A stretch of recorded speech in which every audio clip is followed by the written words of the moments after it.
Good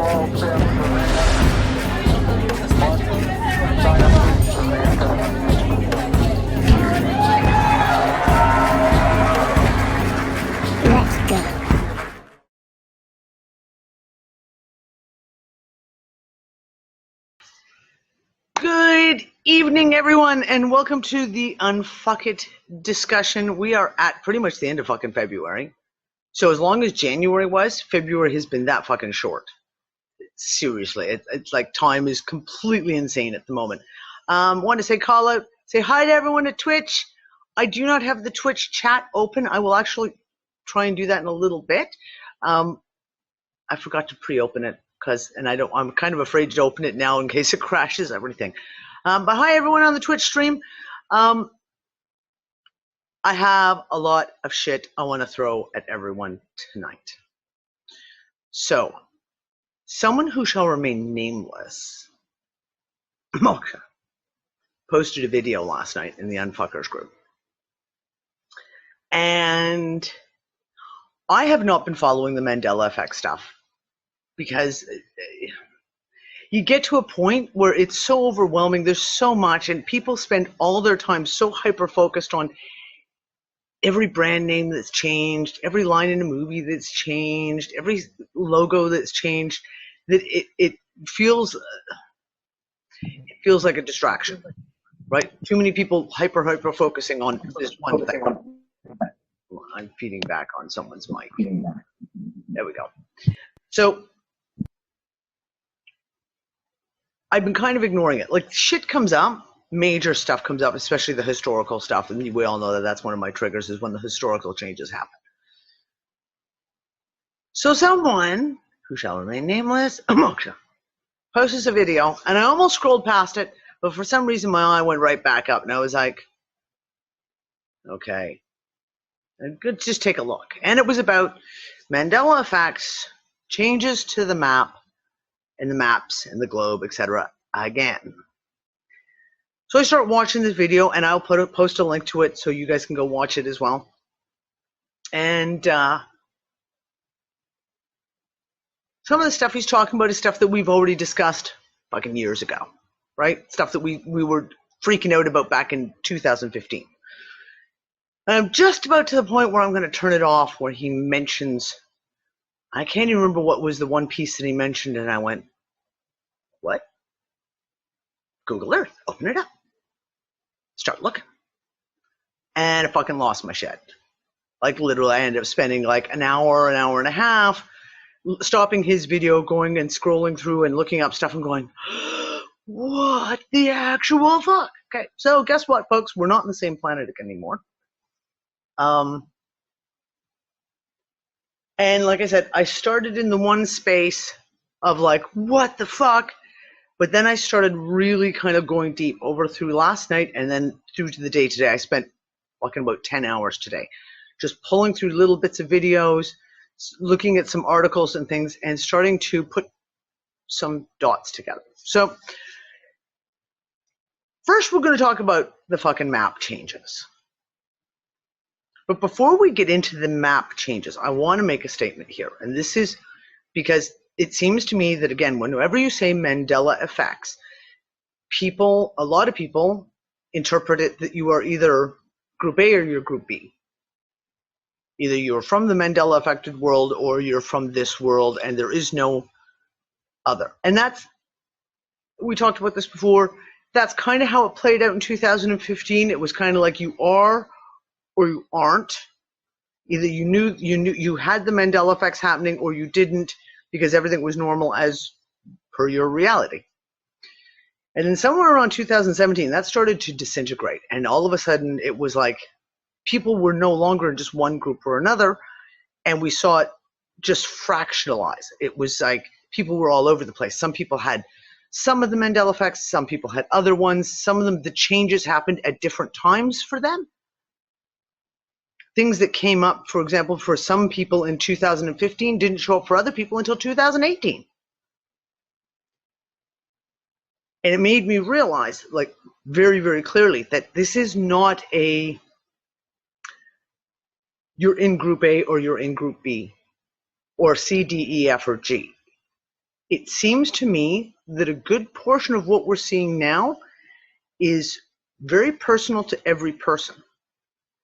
And perhaps even the timing of when certain Mandela effects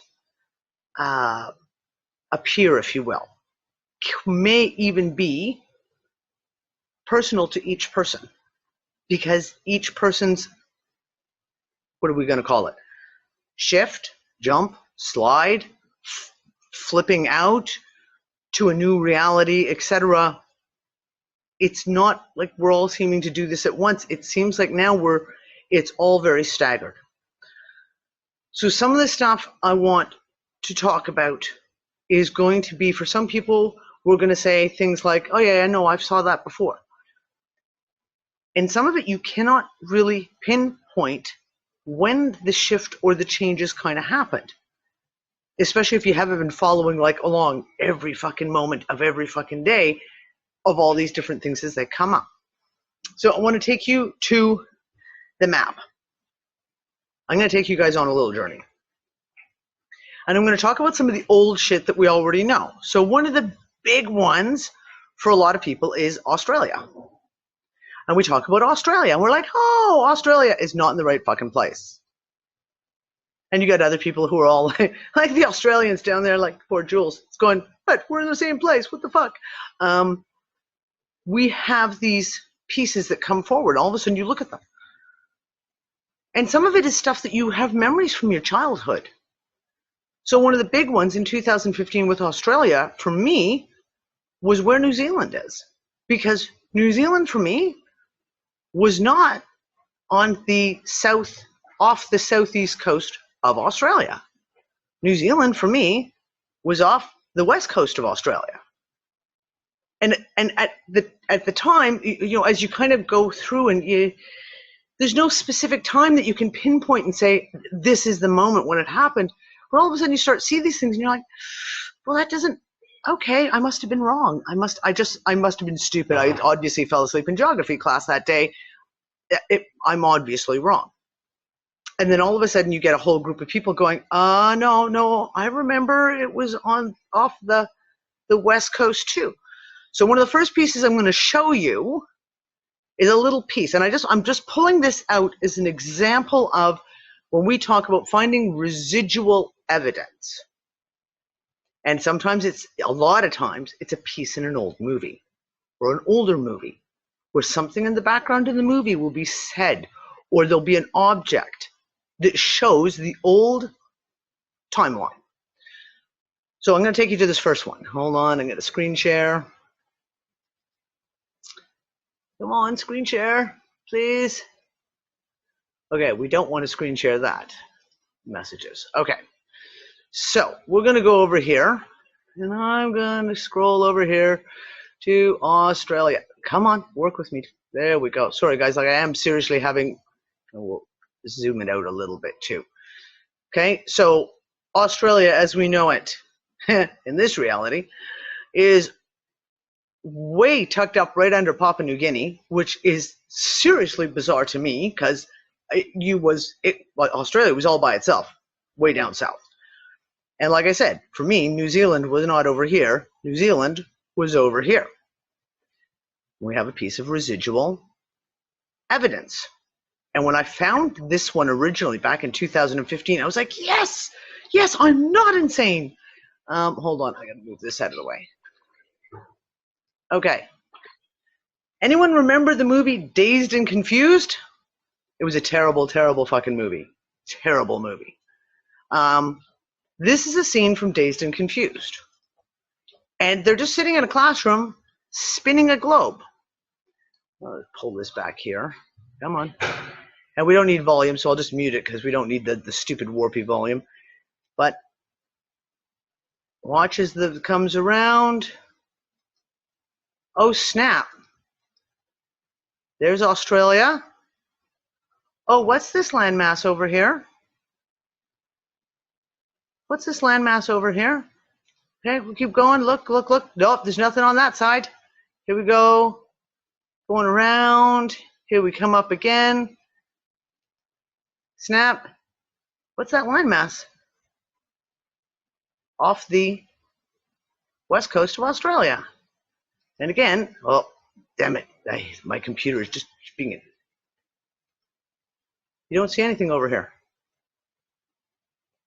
The little piece of residual evidence that we have come across. And there was a whole pile of people like myself who remember New Zealand as being on the other side of Australia, who were like, I feel vindicated.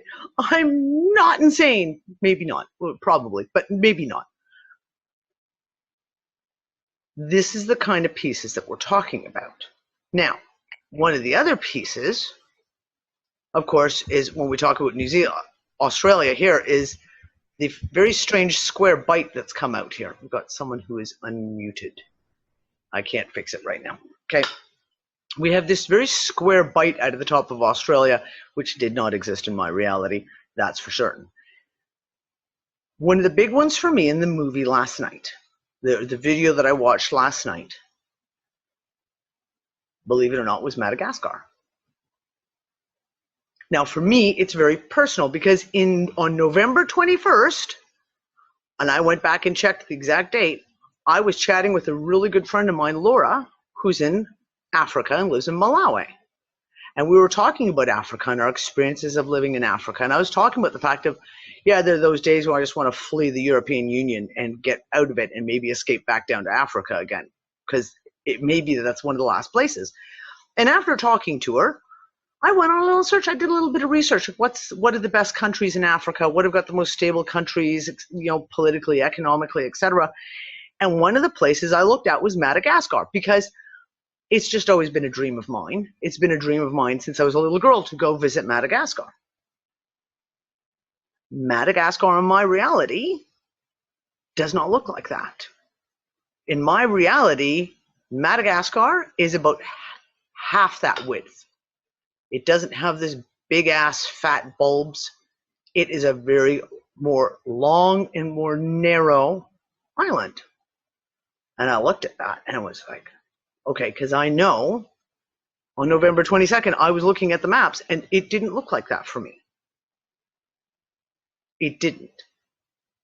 Now then we talk about the whole thing, like, well, when did this so-called shift happen? But we don't know, because how do you pinpoint something like this?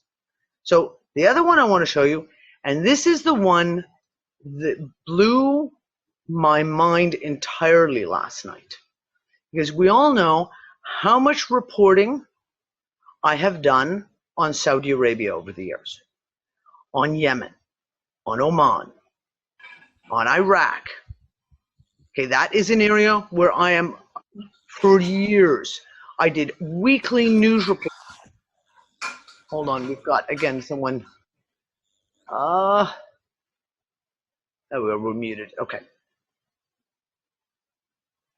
I've pored over maps of this area, pored over them.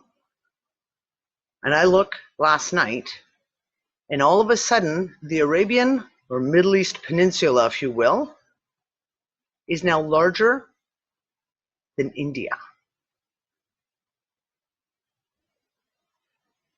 And I literally looked again. You switch it over to like the satellite.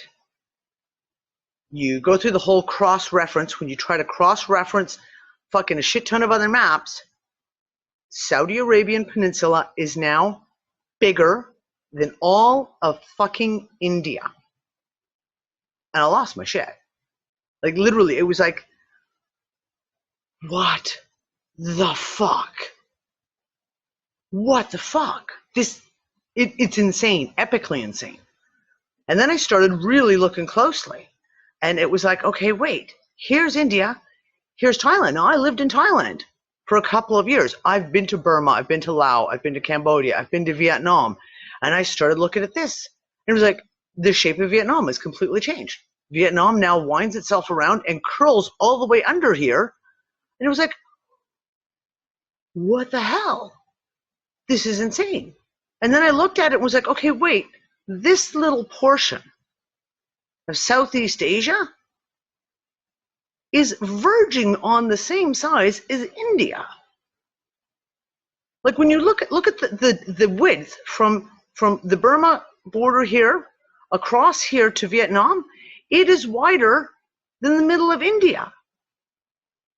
And I was just like, holy crap. To me, these are major changes. And like I said, I lived in these areas, so I'm well familiar with the maps, etc. And also, in 2015, we looked at maps. If you guys remember, Lisa Harrison and I did many shows, and we pulled up a shit ton of maps. We looked at ancient maps. We looked at antique maps. We looked at all of these things. Now, the other one, for me at the moment, is, yeah, good old Italy has fucking completely moved. And it was really funny because I was talking to Felicity, who's here in the live audience with us, and we were having to giggle about this, going, okay, Italy has gotten real skinny, and it's all of a sudden literally almost touching Albania. Like the heel of the boot is literally almost a stone's throw from Albania. What the hell? Now, growing up as I did, now we're joking about this before we went live. In fact, I grew up in a very Italian neighborhood in Toronto, and I had a lot of Sicilians in my class. The joke was always that Italy was, the boot was stepping on Sicily. Well, now, okay, who's drawing on my, did I just do that? No. What the hell just happened? Why is there scribble all over my screen all of a sudden? What the fuck? Okay, that was just bizarre, everyone. I don't know what the hell just happened. Anyways, you've got Italy now is this long, skinny thing swung over by Albania, and now Sicily is literally almost touching Italy. And again, if you're not familiar with the Mediterranean, this would not be something that is going to jump out at people. I have lived in the Mediterranean on and off for 30 years. This blew my mind. I'm like, how the fuck is Sicily touching Italy? It used to be like, I don't know, at least a 1 hour boat ride between the two. Now I think it's a frickin' bridge. All these little changes. How is it that all of a sudden, like I said, Greece and Italy are like kissing cousins now over here?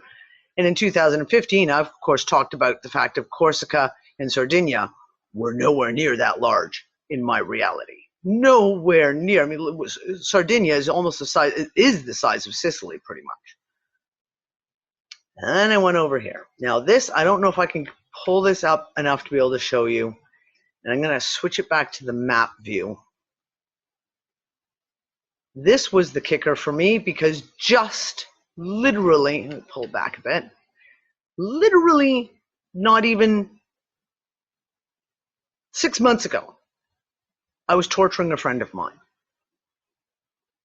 who is American, lives in England, but is American, saying, yeah, well, Canada, we're way bigger than you anyway. So, you know, fuck off.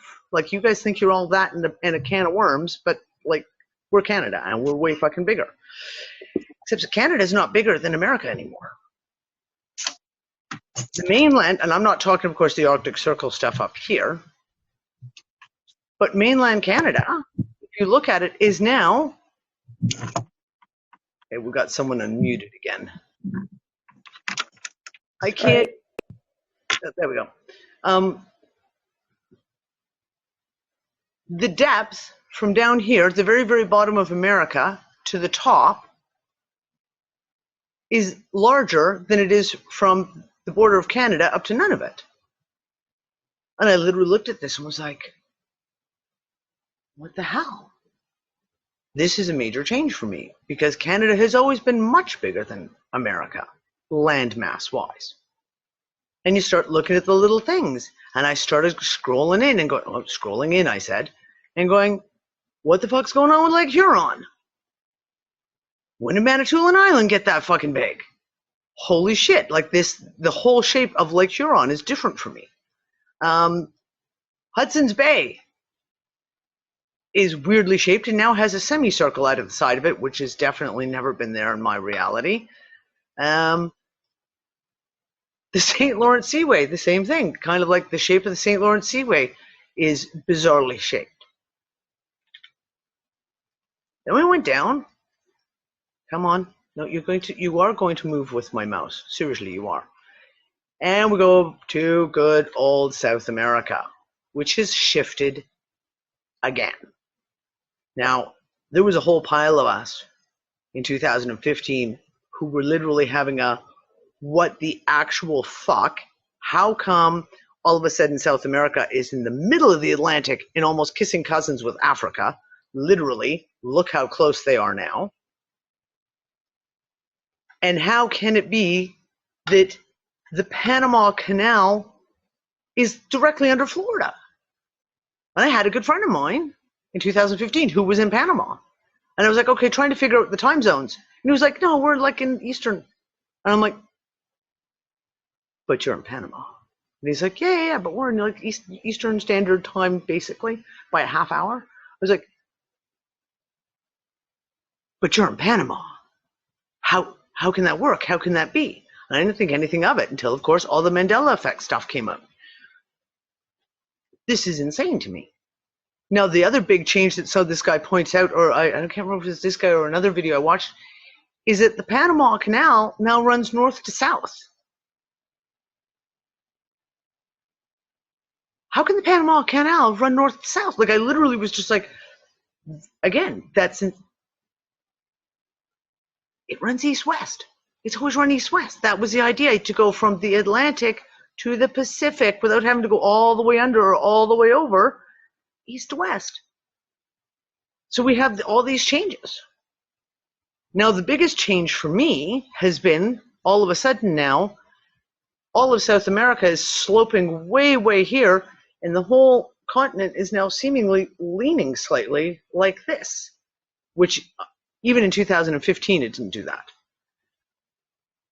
And of course, one of the things that was brought up over here was in the video that I'm going to post with this, pardon me, is the massive cutout in Africa. What the hell who took a bite out of Africa? Because Africa always came out and kind of came down to a point.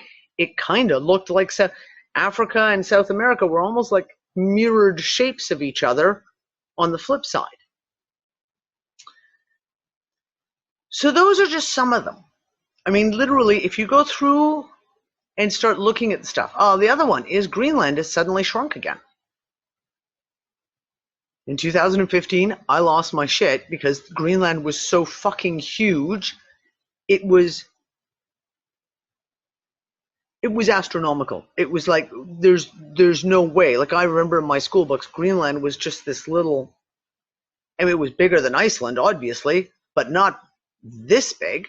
And it got way huge. It at one point, back in 2015, we were looking at it, Greenland was almost the exact same size as Australia. That's what we saw in the maps. They were of a comparable landmass size between Australia and Greenland. And now, Greenland has apparently gotten relatively smaller again. So that's our opening salvo to the insanity. The opening stuff. Whether we want to get into, like Mandela effects and individual Mandela effects, etc. I'm not going to worry about that at the moment. What was interesting is that coming back and revisiting all this stuff over again is the concept of these timelines that we talk about. The concept of parallel realities, of parallel worlds, how dimensions, God knows how it is that these things shift. And the fact that we tend to always try to equate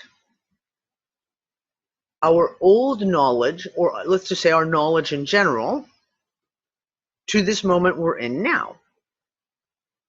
And sometimes it starts huge fights in the fact of people remembering different things, etc.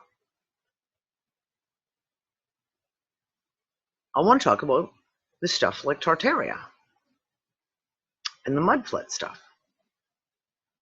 This is a new thing that's just come out in the last 6 months, and it's just taken the internet like crazy, and the truther movements have just gone absolutely insane. Everything is about the mud flood. Everything is talking about Terraria and trying to figure out all this stuff. And some of the points are really, really interesting. But some of the points don't make sense. And I've talked about this in a couple of shows over the last few months. When they talk about, for example, the orphan trains. The orphan trains throughout North America in the 1800s. And I'm like, I've never heard of this before. Never, never, never, never, never. The big one for me was the Max Egan one that he did. We talked about the Childrens Crusade. And literally, and we talked about this Sunday before we watched the show, I have studied that era of the Crusades, if you will, in history over and over and over again for years, because it's an area of history that I find really, really interesting. And in all my years of researching the Knights Templar and the Crusades into Jerusalem and Europe of that time, never have I come across this Children's Crusade, where apparently a couple of children in Europe started having visions that if they were to just go to Jerusalem, they could go stand in the holy ground and the war would be won and the infidels would fall and everything would be, you know, I don't know, rainbows and unicorns. And millions of children in Europe on foot left and began walking down to the south, to the coast of the Mediterranean, to board ships to the Holy Land, and were never seen or heard from again. I was stunned when I was hearing this stuff, and I went and I looked it up, and I started looking up the Children's Crusade, and there's a shit ton of historical information on it. I'm like, I've never heard of this before. Never, never, never, never. The Terraria stuff. Now, Lisa Harrison put out a video last week, I think, and she brought up a really good point at the very beginning, and she talked about the Terraria, and she says all these people are pulling up all these antique maps to prove where Terraria is. Well, back in 2015 and 16, as I said at the beginning of the show, Lisa and I did this, and we pulled up, I don't know, ridiculous amounts of maps, because we were trying to figure out the flat Earth stuff and a lot of other Earth changes stuff. And we spent weeks poring over maps. And at no point in time during that 6 months, 12 months period did we ever see a map with a massive landmass called Terraria. Because if we had seen it, we would have been like, holy fuck, what the fuck is Terraria? And why the hell is it in the middle of Europe and Russia? It never came up. It never came up. In all the studies of the maps that we did, not once did that come up. So we have to look at this whole idea, and I hate calling it the Mandela effect. Let's call it the what the fuck effect. We know we've shifted. We know we've shifted multiple fucking times. So for those of us who are going through all this information and fucking crawling through it, Terraria is not from our timeline. Terraria did not exist in our timeline. Terraria didn't exist, I'm going to hypothesize now, in the timeline that I was in 2015 or 16. Did not exist. And then all of a sudden we have another shift, and boom, boom, we have this whole thing about mud floods. And the Terraria stuff comes out. Now, the evidence they're putting forward is really fucking interesting. And I am not interested in throwing pieces away. I'm not interested in saying, that's not from my reality, therefore it's bullshit, and I'm not going to talk about it. Because it could very well be a part of this reality. So it's a piece that we need to look at. These mud floods. I'm going to go and I'm going to say these words, and I'm sure someone's going to throw them back in my face. And as much as it causes me intense pain to say these words, we have to relook at the flat Earth and all that shit. Because it's not from my reality. I'm a skydiver. Been skydiving. Seen the curvature. Sorry, I'm not hallucinating. You can argue with me all you want. I've been to the top of the CN Tower. I've seen the curvature. I've jumped out of airplanes. I've seen the curvature. So, but that's my reality. That's my reality where I'm from. So therefore, I'm going to base all of my arguments, if you will, on my reality, because my eyes know what they've seen and have very clearly seen that my reality was not a flat plane. But some of the flatter stuff that has come forward puts some convincing questions on the table. Now, not so much the flat Earth is recently, again, we're looking at things, the idea of there being a dome, the idea of there being a firmament, if you will. Well, here's the thing. We keep coming up against trying to talk about information. It's funny because I was having a conversation about the Van Allen belt. And if there was too much radiation, how did they get through the Van Allen belt to get to the moon? Well, what if, when that moon mission happened, the Van Allen belt, here's the Earth, here's the moon, and the Van Allen belt went around both of them. Maybe they didn't have to cross the Van Allen belt. Now, we have things that we know from about the Van Allen belts. We know that there used to be 3 of them. And then suddenly there was only 2 of them. And then suddenly there were 4 of them. Okay, so wait, is it that there's a change happening? Like physics is happening, like, I don't know, they drained away, they did this, they did that? Or are we jumping, and each time we're jumping, it's slightly different, like the land masses on the planet that fucking shift around in fucking New Zealand, just up and jumps to the other side of Australia. We want to judge things always by our past, by our perception and what we know. But we're in a situation now where we have to look at shit and go, well, what I know is maybe based on what was my other reality, where I came from, whatever reality that was. That doesn't necessarily mean that it's real in this reality.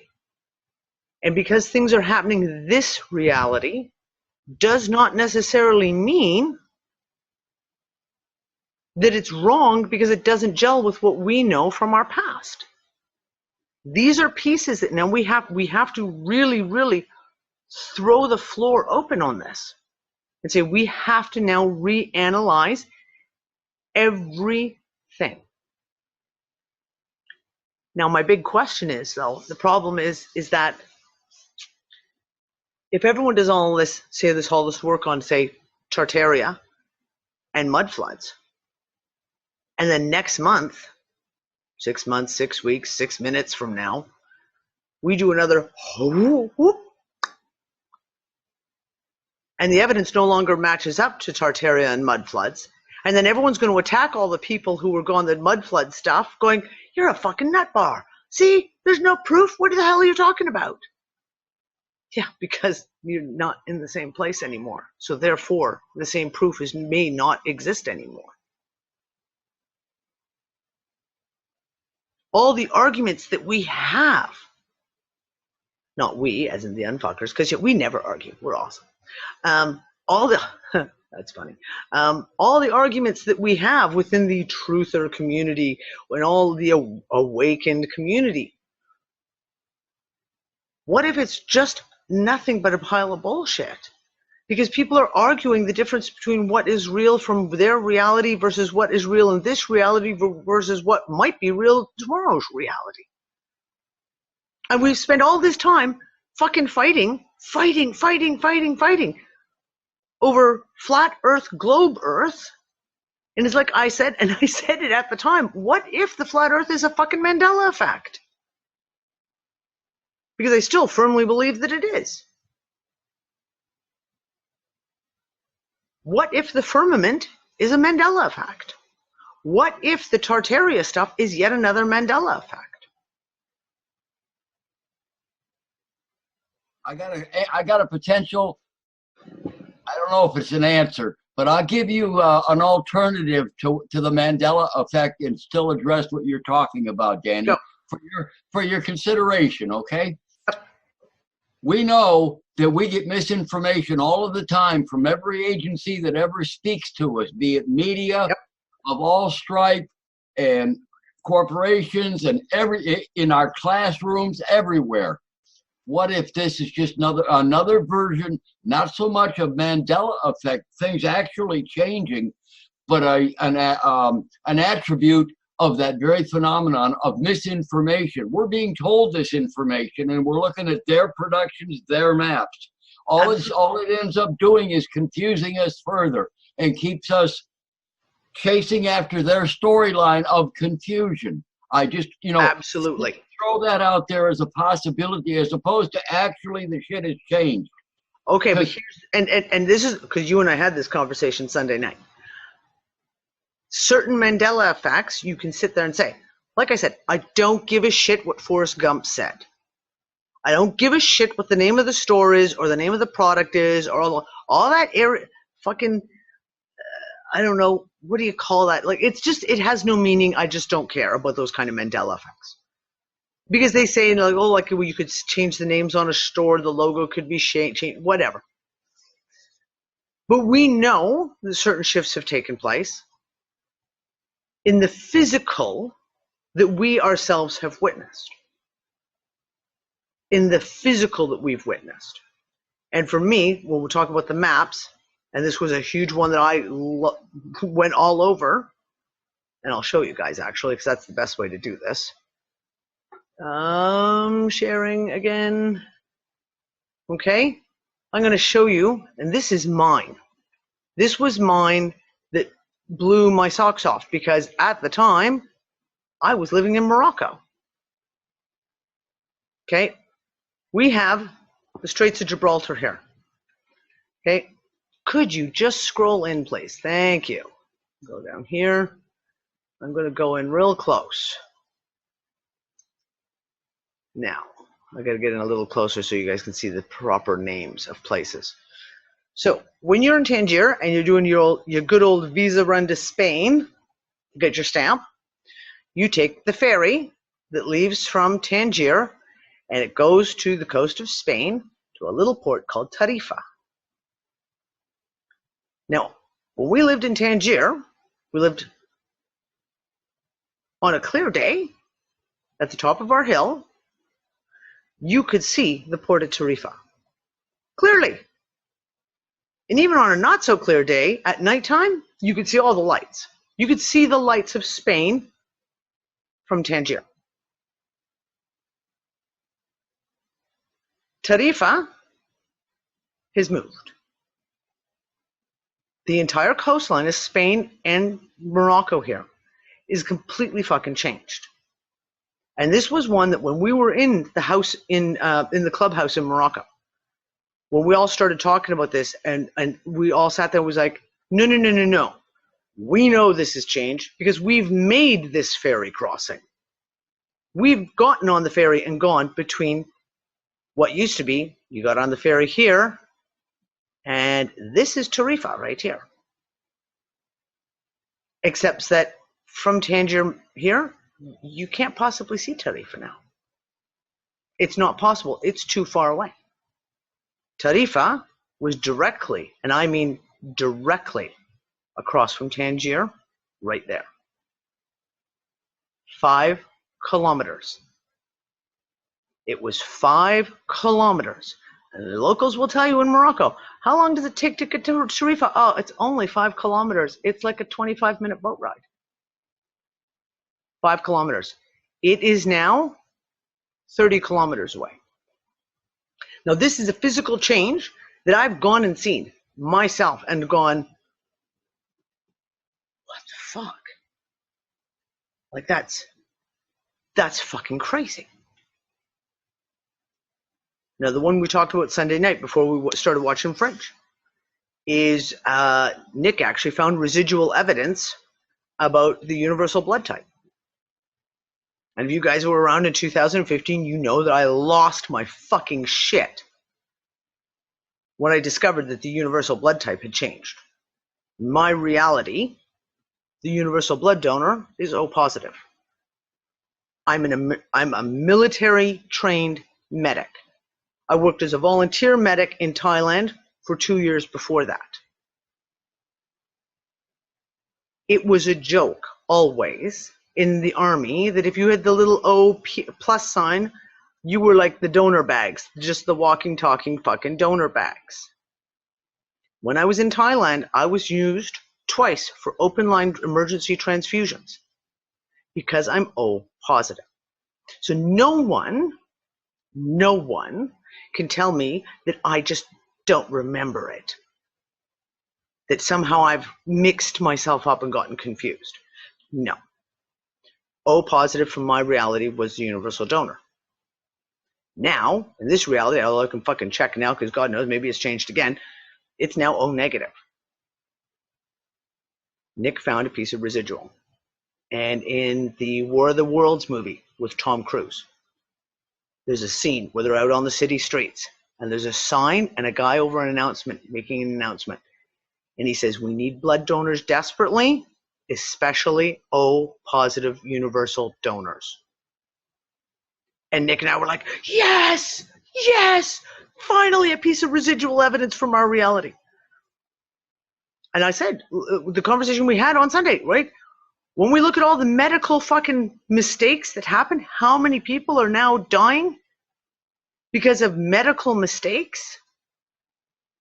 How many of those people are dying simply because there's a shitload of people like me who are working in the medical community, and you have some guy come in crashing who's bleeding out, and you go like this, get blood, boom, O positive, pump it into the guy because O positive is universal donor, because that's what you were taught, and the guy dies instantly because he's actually AB negative.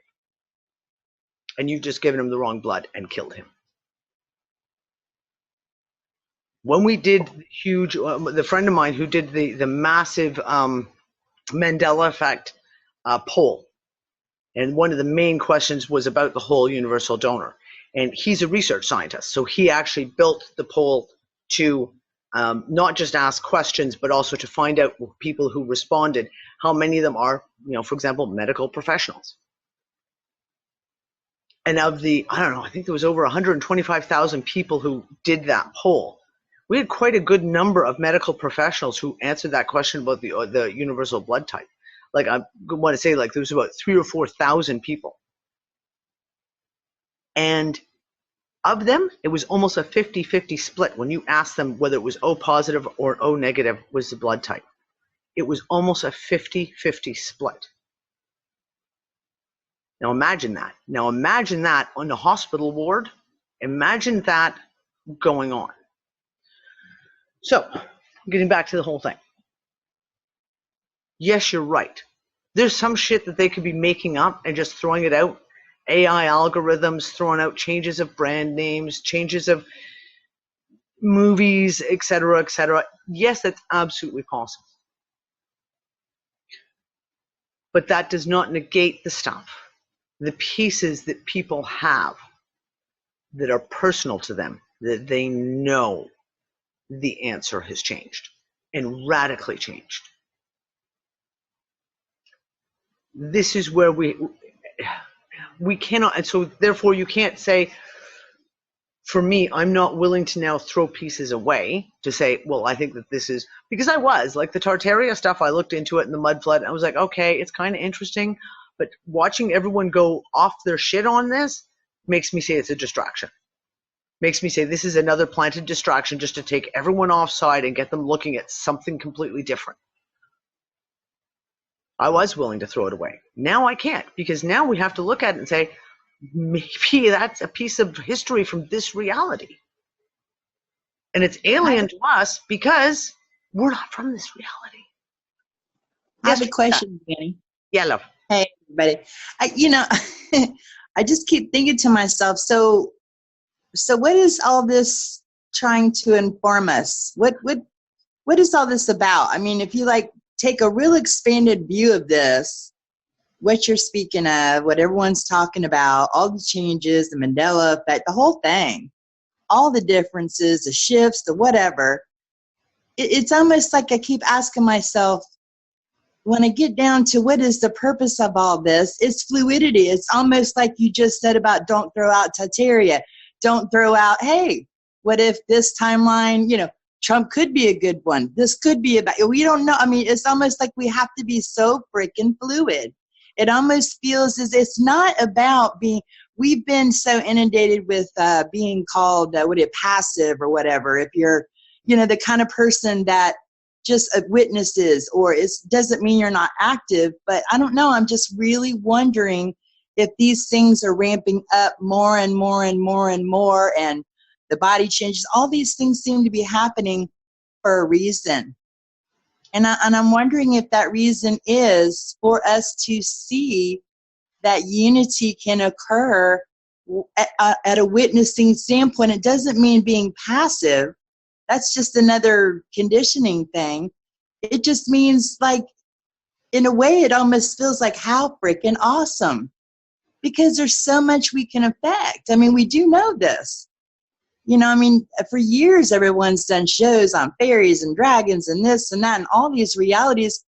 I'll just say it like this. I say in my mind, and I've said this for years when it comes to religions, I always felt like anything that can be possible, anything, I don't care what it is probably probable, which means every single thing, anything can be, if you will. I don't know if that makes any sense, but no, maybe just talk to me.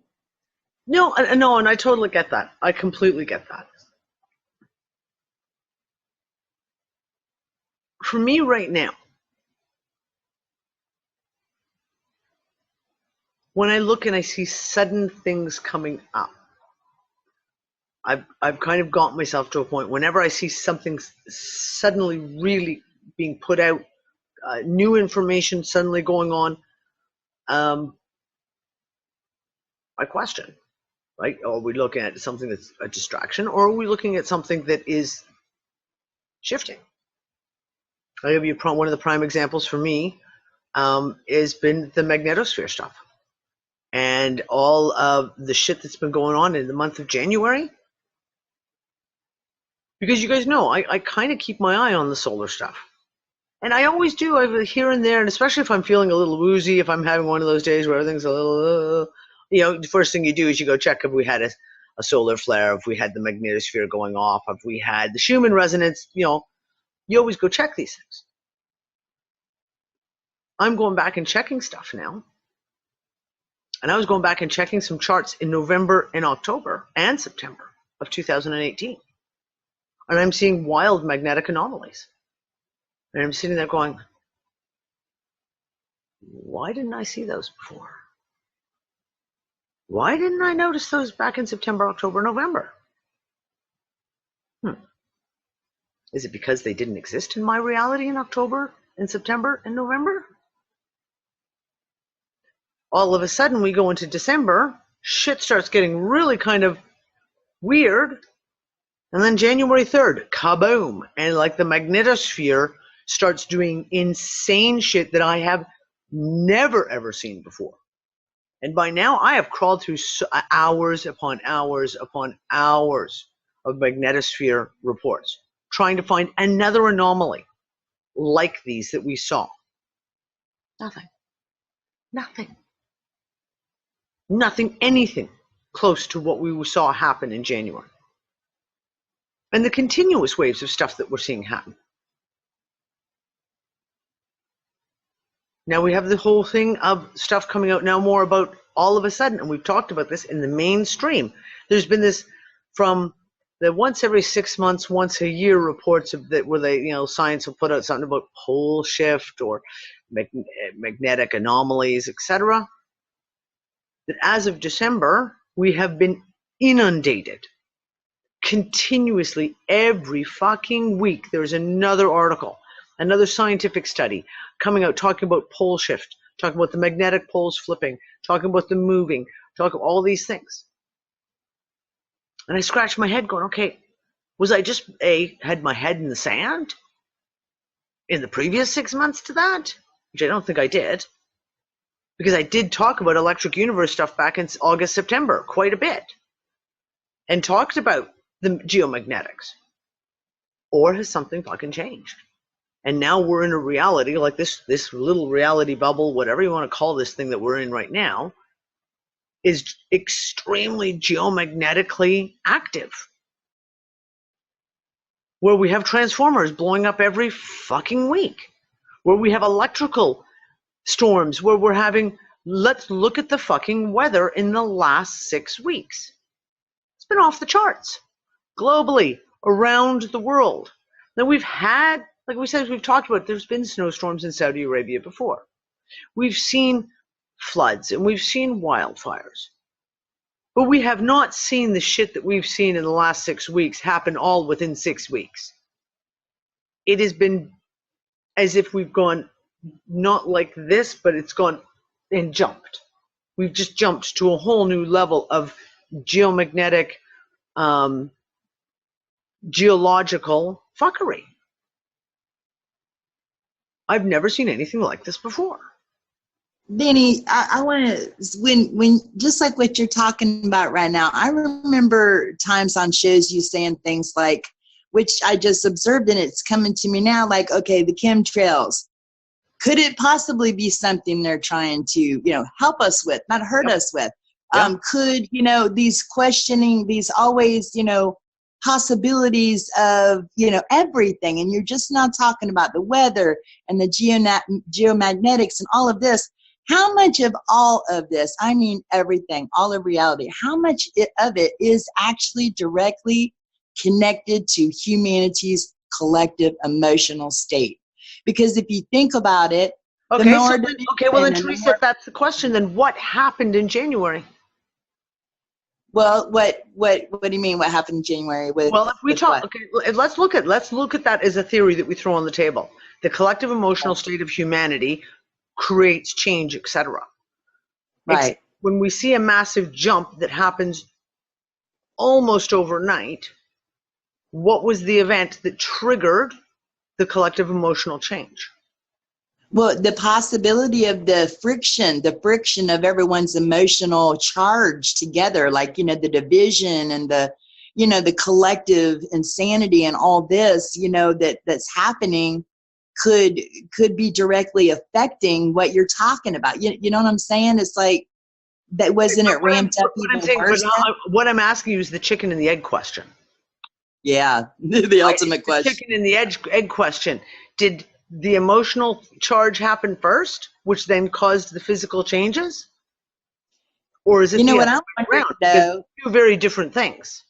Right, I know exactly what you're saying. So let's hypothesize that we, regardless of that, and that very well may be, how much can we affect it from this point forward? Like, what can we actually do to kind of like not take the control back, but sort of move in the direction that we actually have that much power? I know it's a little woo-woo-y and people talk about new age shit. I'm not like that, but no, you know what I'm trying to say? I get what you're saying, right? And this is the whole thing. It's very funnily enough, Ann and I had a little chat the other day and said, like I said, I went to bed 2 nights ago. 2 nights ago? 2 nights ago. Really setting the intent. Like setting the intent that if we're going to shift again, we're going to shift into the perfect world. There's going to be no fucking corruption. There's going to be no fucking horrificness. It will be the place that we want to be, and not without all the control factors, without all of this, and not that genie in a bottle type thing where you make a wish without wording it incorrectly and correctly, and then you end up you wish to live forever and you wake up as a Galapagos turtle because you didn't quite specify. I mean, in reality, the shit that we talk about all the time, and I was setting that intent. Absolutely. Can I pop in here, Danny? Yes. So there's a link with Terraria in all the religious works. They seem to be now more so linking together. If you put the certain books in certain orders, like I was watching like a video on that where these two guys were talking about that. No, I don't know. Like I said, I haven't been following the Terraria stuff because I just don't have time to go down that rabbit hole. Like I've touched on it and I've looked into it and looked at some of the basic stuff. listen to a bunch of Max Egan stuff. But no, I haven't gone that deeply into it. Like I said, I just don't have time. I'll throw out something. Go ahead, Dawn. Let's hear you. Now, You mine's talk, going to be I'll more. roll a cigarette. Yeah, mine's going to be more metaphysical in nature. I feel that there are multiple realities that we're all in. Now, there's only one prime. The rest of the realities have aspects. And as you grow and change, your prime changes realities dependent upon how your growth is. So we talk so much about, like for instance, when I was sick, I told you I felt like another part of me merged with me. Yeah. In the shower. It was profound. And I said to myself, maybe I'm not in that realm anymore. You know, I got that aspect came in, or my prime. Yep. So that's kind of how I'm looking at it. Like Fringe, for example, when we get further in, you're going to see aspects aren't meant to cross that line into the same realm that the prime's in. So that causes problems. But I feel that as a group, we're primed, we're moving as a group out, and it would make sense as to why we've had groups in history just disappear. That's definitely something to throw on the table. I totally, and you know what I'm saying? the It's question like, I've always had, Dawn, about that, because you know me, you and I have talked about this for fucking years now, and we've talked about it on shows. The fractal, the concept of having fractals of ourselves.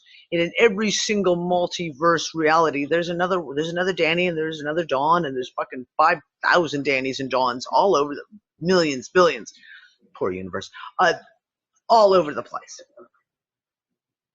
And we've talked about that, about are the timelines coming back together? If we're going to call it timelines, if we'll call it timelines, are the dimensions of the timelines coming back together? And as each one closes out, it brings that fractal of ourselves. Yeah, where our prime moves, I feel. That's what I think. I think that's why we notice these things, because we, you know, like I think that's why so many people are leaving the planet. Because that was just an aspect of them. Their prime is in the next reality. Oh, that's where they're at. I think that for us, we just see them as dying or whatever. But I think that wherever your prime is going to reside in whatever reality, you know, you fit with whatever work you've done. And I think as a group, we're powerful in that way. And you can see why they would want to break us up, because as a group, we move well together through reality. Well, like Don said, I think 2D is the openness. Different groups have enough, like their hearts are opened and trusting in themselves and one another. And therefore you can kind of get more to the bottom of things, you know, when you're working together. So like this is a really big group, and it's almost like one thing I was going to mention, like it's so profound right now, because like I even saw this energy recently, or people writing about things recently, and I saw a video of something about the dualistic nature of the world, and this is something I was thinking about too. Like I don't think we can change that. It's almost like now we can bring the out of balanceness of the whatever you want to call it, darkness, evil, whatever they are, whatever's happening, the hijacking, whatever. I feel as if we can, or we do have it in our control somehow, if we can figure it out, to bring it back to a neutral point. But we will always see contrast. I don't think I think if people hold contrast on is what it's about. I've really people's gotten to this point of saying, like, everyone's like, oh, we split into duality and that's bad. I'm like, no, we are duality. It's about balance. It's about contrast. And I think people need to stop putting this, like, I wanted to speak it because all light thing. No, that's not what it's about. We're not gonna pop into, or it doesn't feel to me like if we hold on to this idea of perfection in a way that we're, you know, imagining heaven or whatever, or paradise, which I've been through it too, but I think that's the problem. That's another sort of distraction that it's not possible, but we can bring things back into balance. Like, you know, we can do that. We can affect that, but we can't affect that without understanding the true fixed nature of duality that is going to exist no matter what. It has to, or nothing would exist. So it's almost like getting, I'm sorry to say it like this, I had to get my own head out of my own ass, you know, waiting for a friggin' paradise to pop into view. It's not, I think that's a key part of it. We have to realize in order to get this back into balance, we can't go to that extreme because it won't exist. I just wanted to mention that because I'm really seeing that lately. I think it's as within, so without. So what you're doing on the inside is going to reflect on the outside. I look at it as, you know, we're being shifted and moved because we're about to be ejected from this system. They don't like, you know, when you wake up, you keep going, you get ejected. Okay? It's a beautiful thing, really.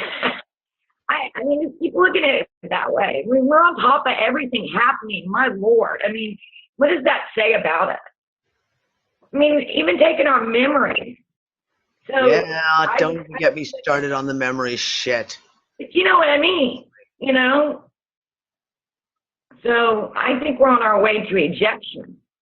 Well, I don't know. I mean, this is, we've got all these theories that we've talked about. And this is where my cautionary note always comes in. Because a lot of us went through all the New Age shit. A lot of us have been through all these savior memes, if you will call it, whether there's a person as a savior or a situation as a savior. A lot of us have.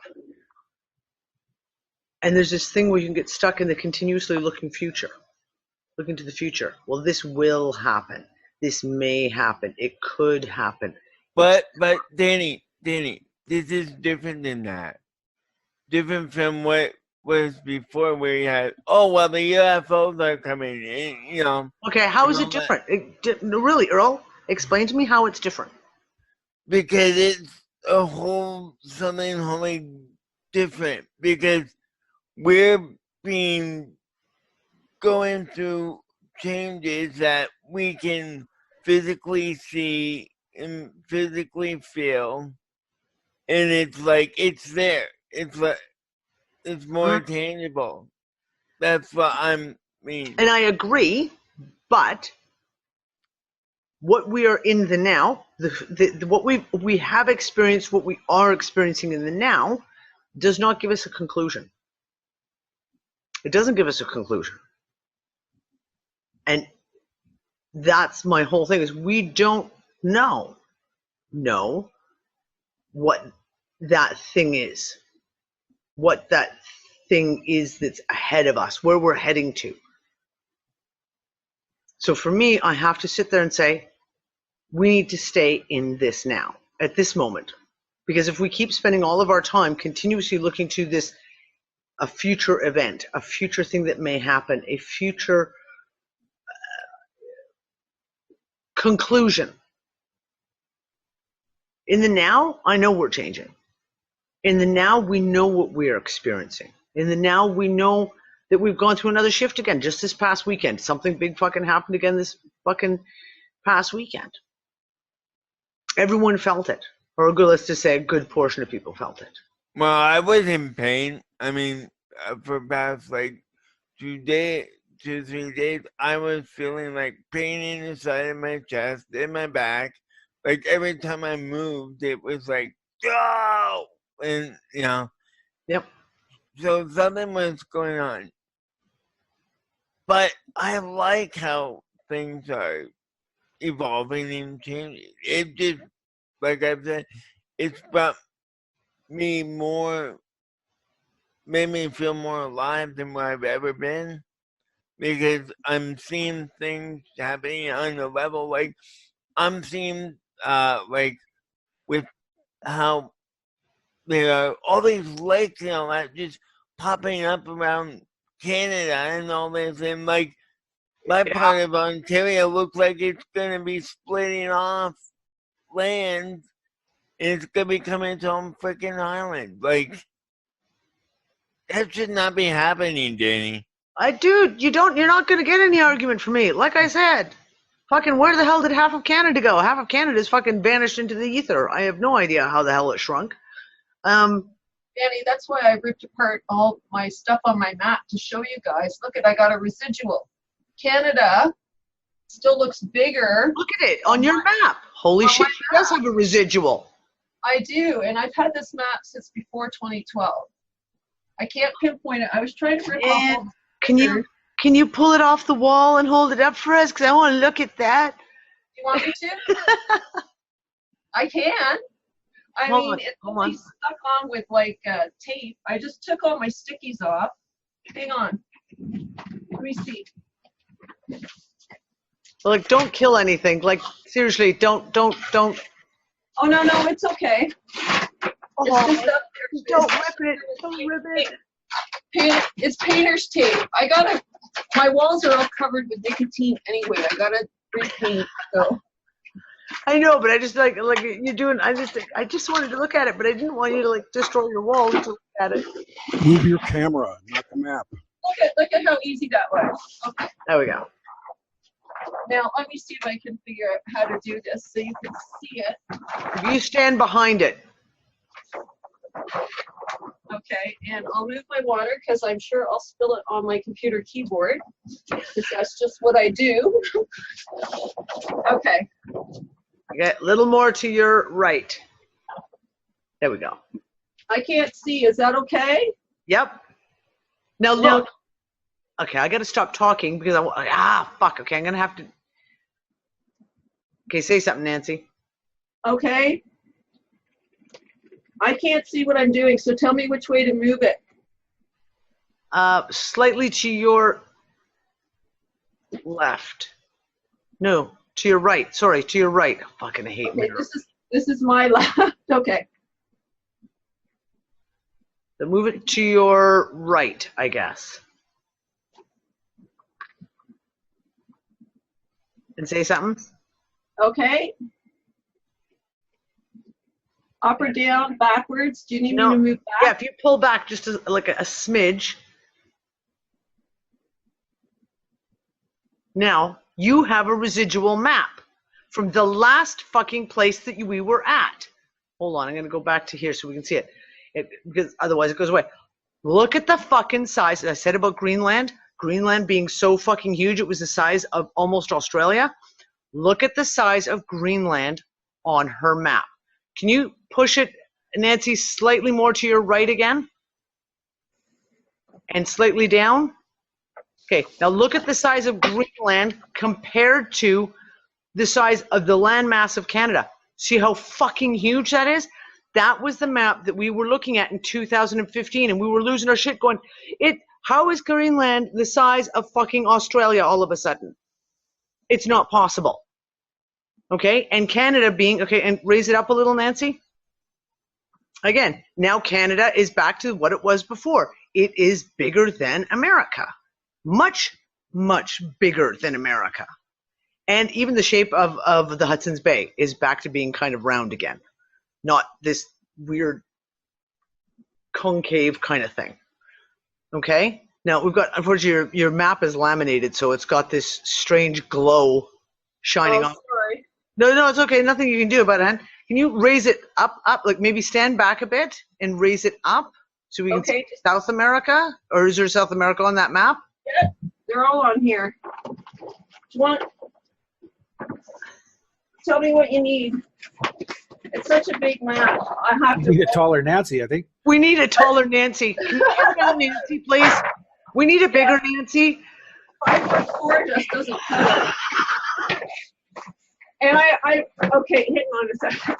And I'm in a story and a half, so this is a slanted ceiling. That's the slanted ceiling. Is there any way of shifting your camera? Like, can you? Oh, yeah. Here. If you shift your camera slightly that way, you'll have more away from the room there. There we go. Now I can't see again, so tell me what to do. Okay. Yeah. See now. See, this is the map from 2015. This is like the Greenland and the Canada, the Hudson's Bay area is exactly the same as the 2015. Wow. Okay, can we see Australia? Can you you'll have to really pull her over to the... Poor Nancy. I'm sorry, Nancy. I feel like we're torturing you at the moment.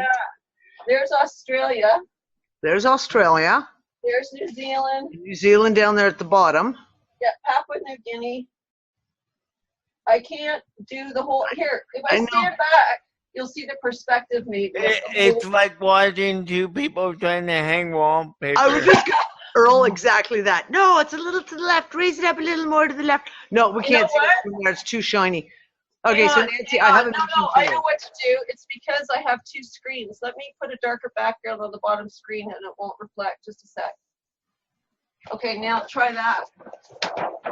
It's not as much. We just lose the detail. You know what? I know what it is. Hang on. Let me turn off the chat and the participants. There, that turned out that extra light a bit. That's a bit darker. You're going to have to come forward with it and raise it up higher, though. Nope. Nope. No. There's too much reflection off it because it's all laminated. Everything on your screen is reflecting onto it, so it's hard to see. Okay. Isn't that funny? But that's amazing because on the North America stuff, like that is a residual map. That is a map that we looked at in 2015. And all of this now, this section up here, at Northern Canada type stuff that kind of curls around, this is all changed now. Nancy, you should take a picture of that. And yes. Oh, good. Nancy, okay, I will do that. Can you take a couple of good, clear photos of it? Yeah. So we can use it as a comparison? Because sure. I want to show like the residual, because that is definitely a North American residual map. That is huge. Yeah. Who made that? Prior to 2012. I don't know if there's a date on it. Could you check if there's a date or a manufacturer, and I'll try and find an online copy of it. Okay, yeah, please. It's from the World Hemisphere, from Round World Productions Incorporated, www. Hang on.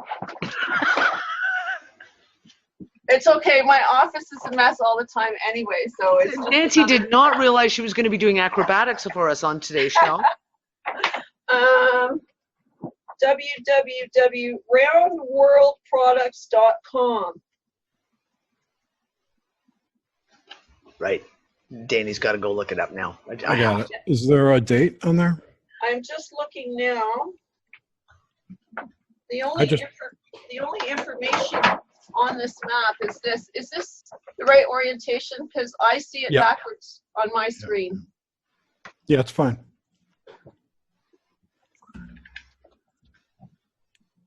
By the way, guys, did you know that during the Cold War, during propaganda efforts, they used actually to make some countries bigger on the class in school, in the class maps, and some countries smaller?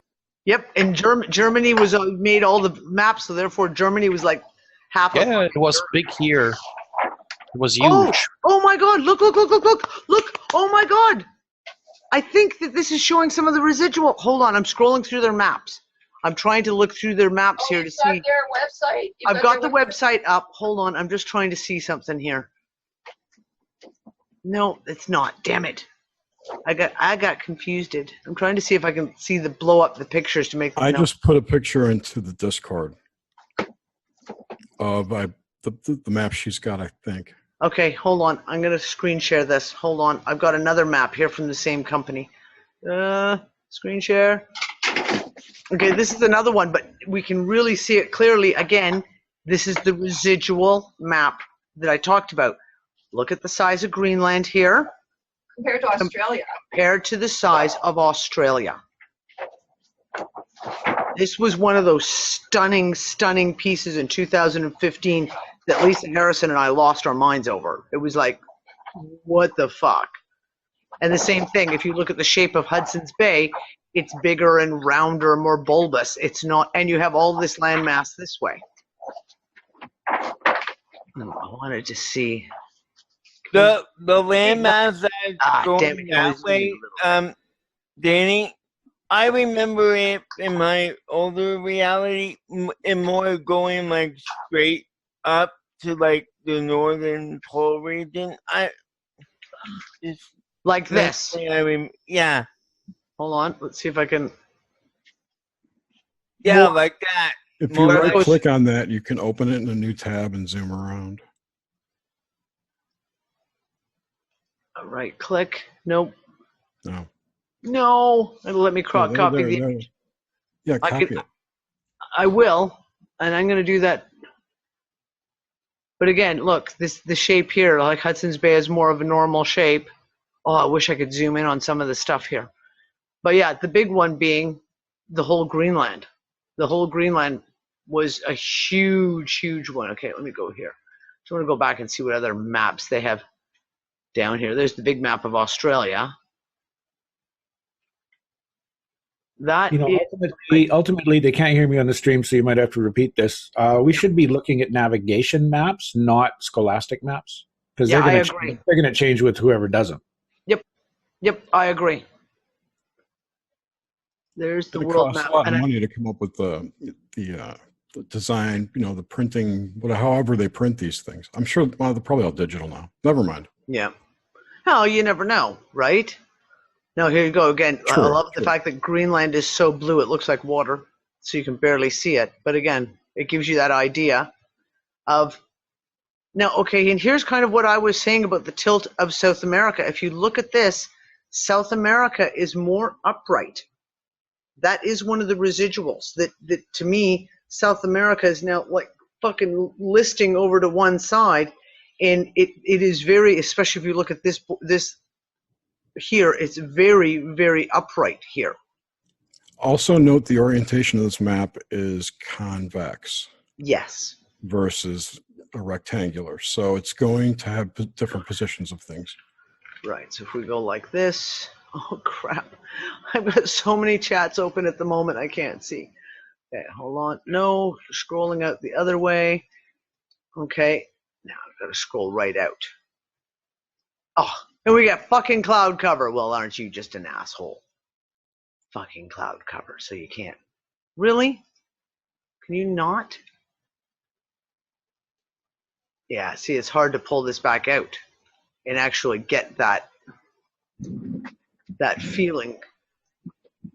Enough. So funny that you just can't quite pull. That's the one thing I hate about Google Maps when you go to the satellite view. You go to the map view, you lose that.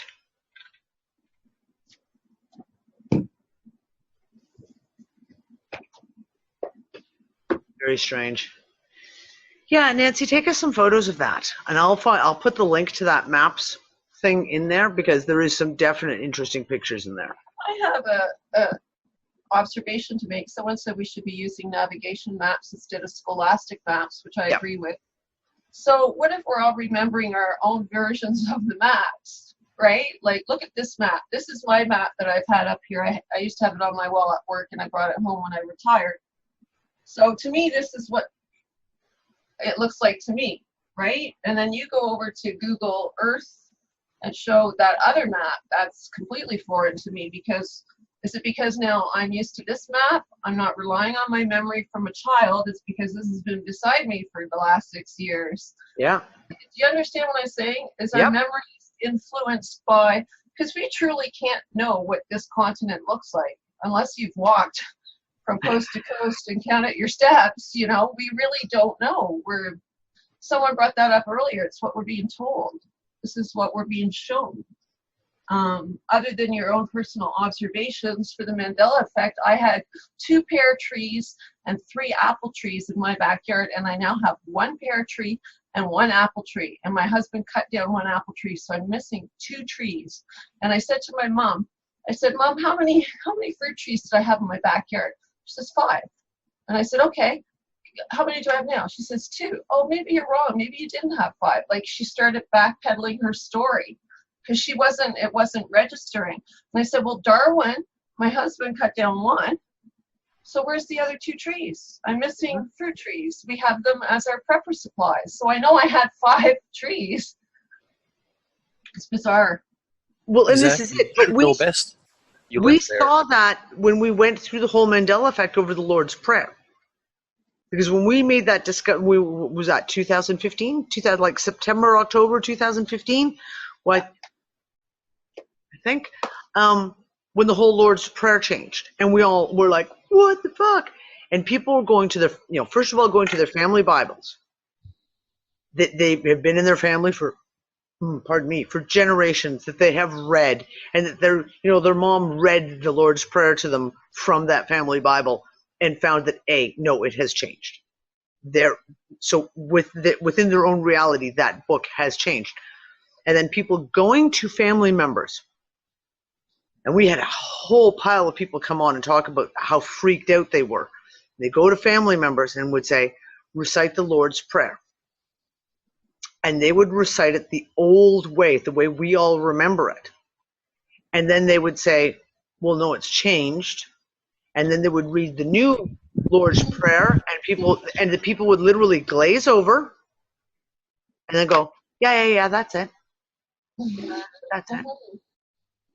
And then when you tried to say, but you just said it was the other. No, I didn't. No, I was wrong. It's definitely this one. Yeah, that's exactly. It's like the programming. Like you literally watch that, Mr. Smith walk in and go, no, this is what the answer is. It's like the NPC. Yeah, and it is. And we talked about this in 2015. So there were so many examples of this. Now, it's funny because when we talk about the maps thing, what you were just saying, Nancy, I was, like I said, I did a pile of research. And I looked up some of the older articles from last year and 2016 of people talking about on Reddit and on the other big forum like that. I can't remember now. Talking about the Mandela Effect changes to the maps. And there were several comments where people who were like you, Nancy, who have their own map on their wall. It's like in their dining room. It's in their study. It's something where they've been walking back and forth in front of this map for fucking years, who went and read something like this on this forum and immediately ran to the room that had the map and then went, it's fucking changed. Because, like the one woman literally was like, you don't understand. I'm sitting here bawling my eyeballs out right now. This is the map my grandmother gave to me when I started studying geography in grade 3. I'm 65 years old. Like this map has been in my bedroom wall. It's been in my house, in my possession for 55 years. And it has changed. You can't tell me it hasn't changed because I know it's fucking changed.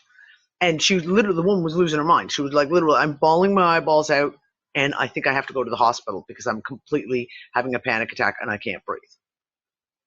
It is astounding to some people. And this is what I'm talking about. We know that it could be easy for the Google algorithms, for the Google AI and all the AI bots to go run around the internet and change everything online. But when it happens to you personally, in one of those situations, like your own fucking Bible changes, your own map changes, your own, I had a girlfriend of mine who her wake-up moment, literally her wake-up moment, was she saw me posting something about Mandela Effects on Facebook, and she was like, what the hell is this Mandela Effects shit? And I said, okay. And I tried to explain, blah, blah, blah. And she was like, okay, that just sounds ridiculous. I said, okay. We went to school together. So you're from my era. The books about the bears.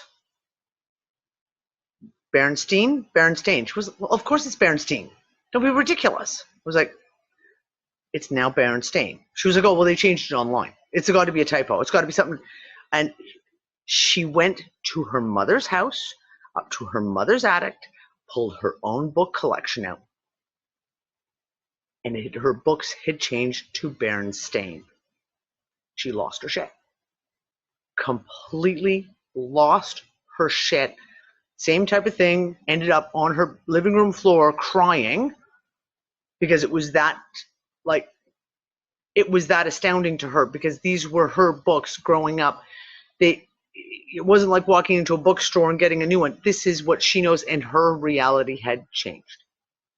So I'm watching a series right now that someone recommended called Travelers on Netflix, and I've only finished up to season 2. I have to watch season 3. But every time they make a change, they've come back from the future and to change, so they'll have a better future, roughly. I mean, I do it no service by describing it that way, but anyway, when they make a change, there's a person they call the historian, and his job was to remember all the facts and times and places where people died, because that's how they come into their reality. Well, maybe something is happening to that effect where our timelines are changing, and perhaps what we're seeing is the timeline switches, but we still remember the old timeline. And when we see this shift, somebody's made a small change in the timeline, and we're now seeing, gosh, I'm at a loss for words, I'm sorry, but I think you get my point. I think that we're seeing the changes manifesting in a different timeline. And I hate using the word timeline because it's linear. When you say timeline, it's exactly, and we're cursed with the language that we use, because we do use these. We like our timeline, which is linear, but time is not linear, as we highly suspect.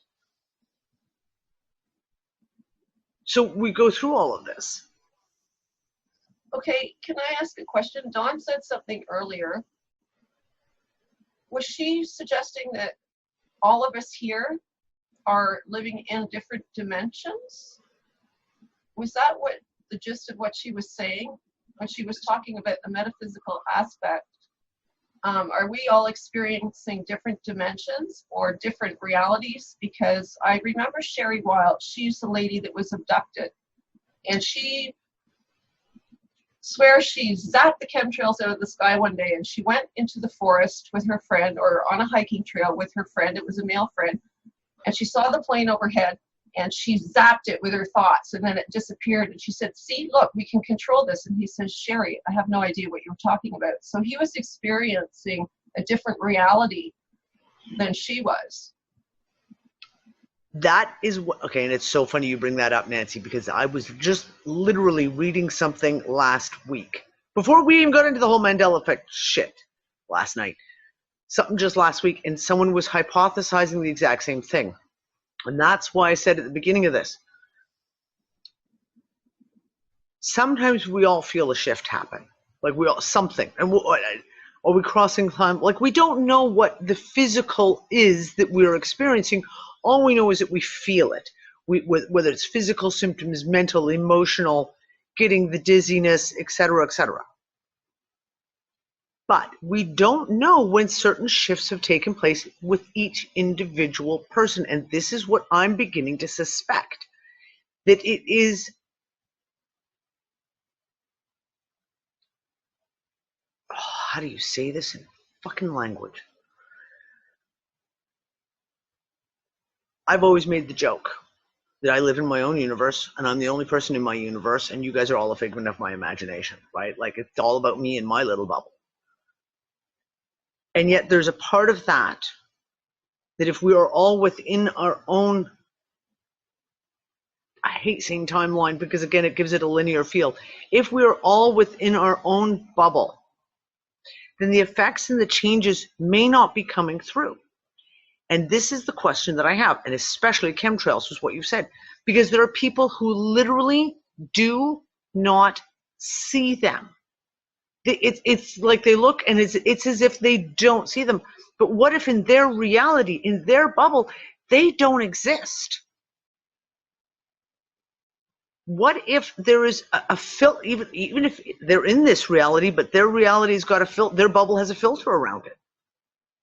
They don't see some of the things that we see. And I go back to the whole thing, we're sitting here and we fight, and people argue over about flat Earth, globe Earth, and mud flood, and Terraria, and this and that and the other. But what if, literally, within each of those individual bubbles that we have, each one may be unique to us?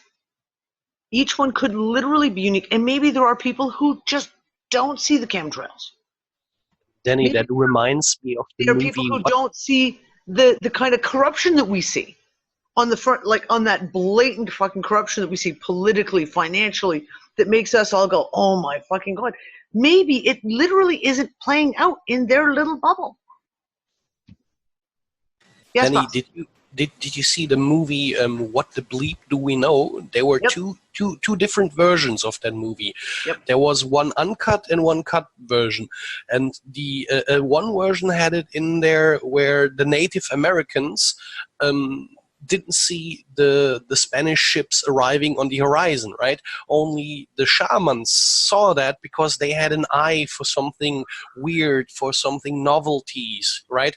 And they literally had to go there, take their heads and literally point their eyes to the ships and tell them, like, see, tell me, what do you see, right? What's that? This is the kind of, exactly that, Bassie. This is the kind of stuff that I'm talking about. We always judge everything from our own perception. So when we say something and someone else looks at us like, hey, we're completely off our fucking rocker, it may not be that they're an NPC bot, or it may not be that they're stupid or they're brainwashed or anything.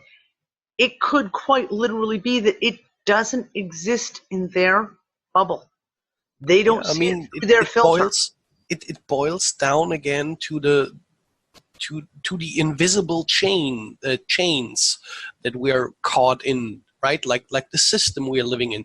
These people have way too much on their platter, right? They have to work to feed their family, take care of everything else. They don't have the time to look on the horizon to see what the fuck is going on there. You know what I mean?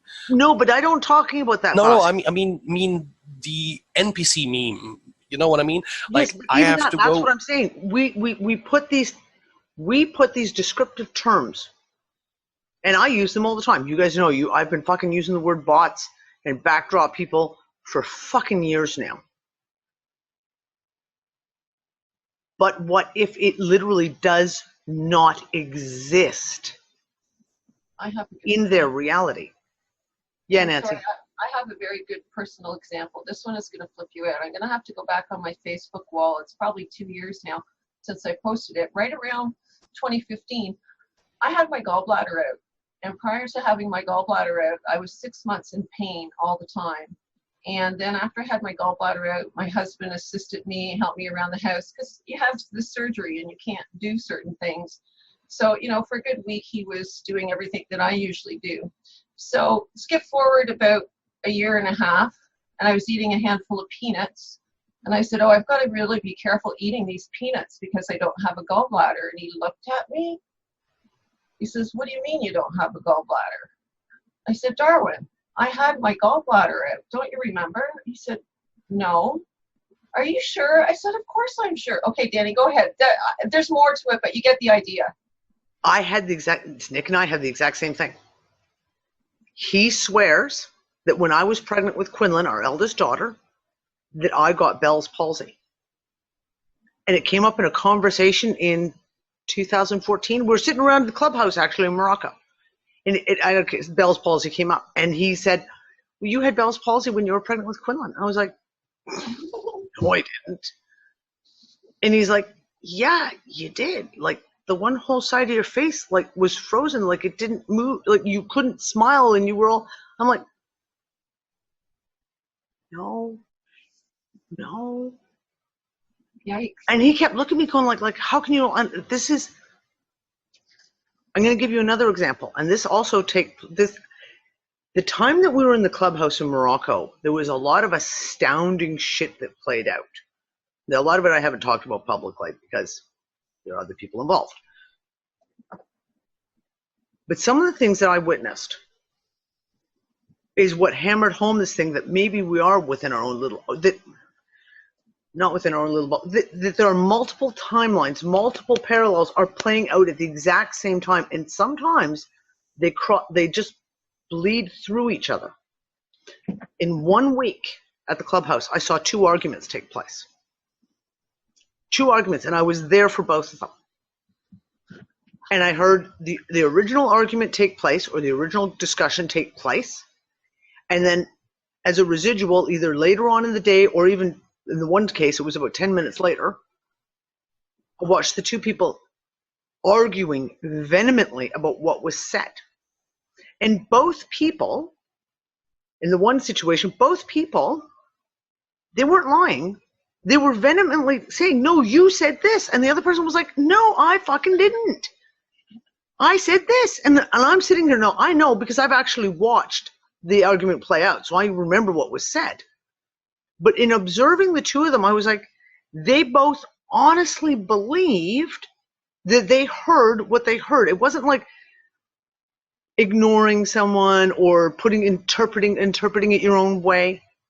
And the very next day, I had the girls are all I'm in my bedroom, which was just off the kitchen, and the girls were doing the dishes.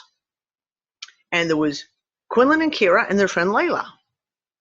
And they were having a whole conversation, just chit-chat, like girls do, little girls. They're just chit-chatting. And then all of a sudden, Layla and Quinlan put down the dish towels and walked out of the kitchen. And Kira went, hey guys, where are you going? And they turned and said, you said that you'd just finish up by yourself, that we could go do whatever it was they were going to do. And Kira went, no, I didn't. And they were like, yeah, you did. You just said it. Like, you just said, I'll finish off these last few dishes. You guys go get whatever it was that set up the game that they were all going to play. I was right there. I know that Kira didn't say that. I know that she didn't say it. I heard the whole entire conversation. I was standing 7 foot away. Yet, both groups honestly believed that they heard what they heard. And it's not a misinterpretation of words. I know that that conversation didn't take place, did not take place of what Quinlan and Layla heard. But to them, they did hear it. And you could tell by watching them that they honestly believed that that conversation had just taken place. But what if that was another timeline or a bleed through? It happened in a split second in some other parallel reality. That conversation did take place. And 2 of them heard it, and 2 of us didn't. This is when you open yourself and you realize, like, that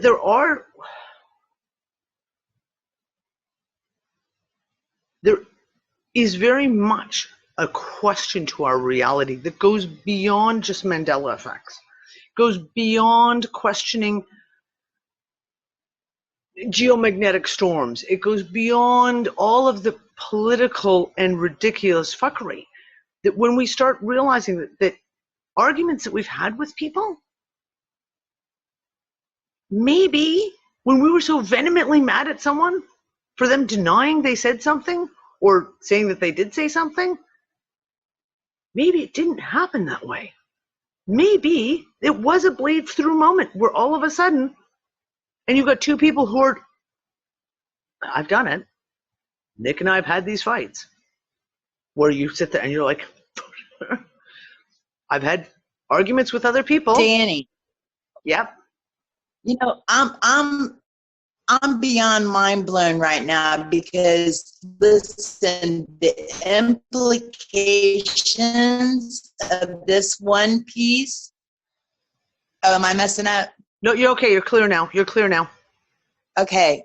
This is maybe my energy projected through because the implications of this, I have got like a trillion pieces of data coming into my head right now of exactly what your types. If you think about it, having conversations with your adult children, they remember something you don't. I was up against, and there might be 1 or 2 people in here that may know what I'm talking about.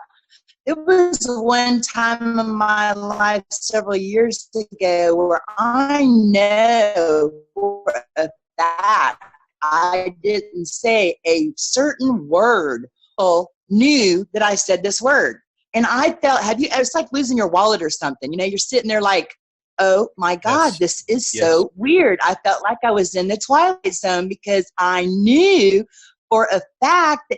And so what I'm saying is the implications of this, what we were talking about earlier, what is this? How is this informing us? What is this we're finding out here? How can it serve us? How can it serve humanity? If we begin to somehow work with this one understanding, oh my God, the labels would drop, the darkness would fade. I mean, so much.